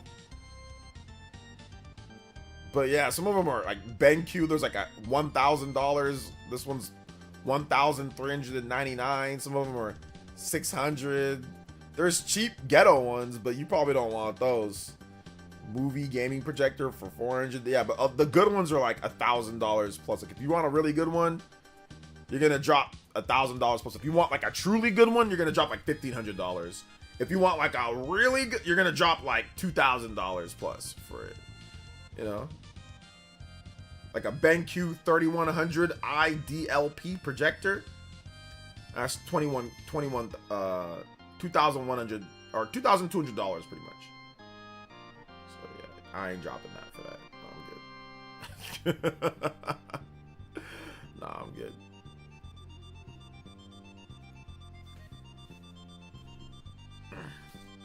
That's not worth it for me. You can just get, there's so much better TVs you can get for, you know, and like I said, it'll be like an actual TV. But the cool thing about projectors, like you can take it other places, like in the house, but if you don't have the setup for it, right, like it's not going to be good. So yeah. OJ, put the credit card. I'll get you. Oh dang, OJ, put it on the credit card. I'll get you back. Yeah, right. My wife would kill me if I put 2K on the credit card out of nowhere. Like, I mean, I could, but nah. Best Buy credit card. Yeah, we'll use one of them no interest credit cards. The really good projectors are 5K. I didn't see any for 5K, but I don't doubt it. But yeah, 5K seems like that's like LeBron James type of projectors and all that. Like when he wants to sit there and watch like his 2016 finals in his own theater room. Speaking of 8K and the like, PS5 Pro useless. Anyone has a standard PS5, you're good. Take it from me. Oh, okay, yeah, Juice. How was the PS5 Pro experiment? But are you actually using any games that are PS5 Pro enhanced? Like, are they just regular PS5 games? Because that's the reason why I didn't buy a PS5 Pro. There are two reasons. One, the first reason that they didn't include the disc drive, which I think is stupid. And the second reason is because there's no games that I like, you know, that I'm super excited about or whatever that use it. Like, there's not a lot of games. Like, if there was a lot of games that I wanted that use it, then I might have. But what's your experience?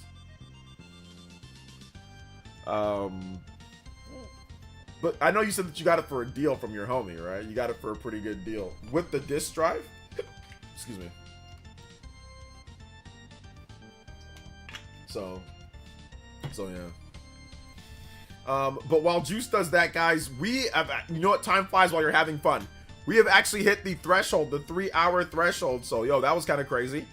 I want to say thank you guys to everybody that showed up to today's stream. If you have not watched the videos for today, we had a lot of cool videos. I'm going to release a new short that's going to go live right now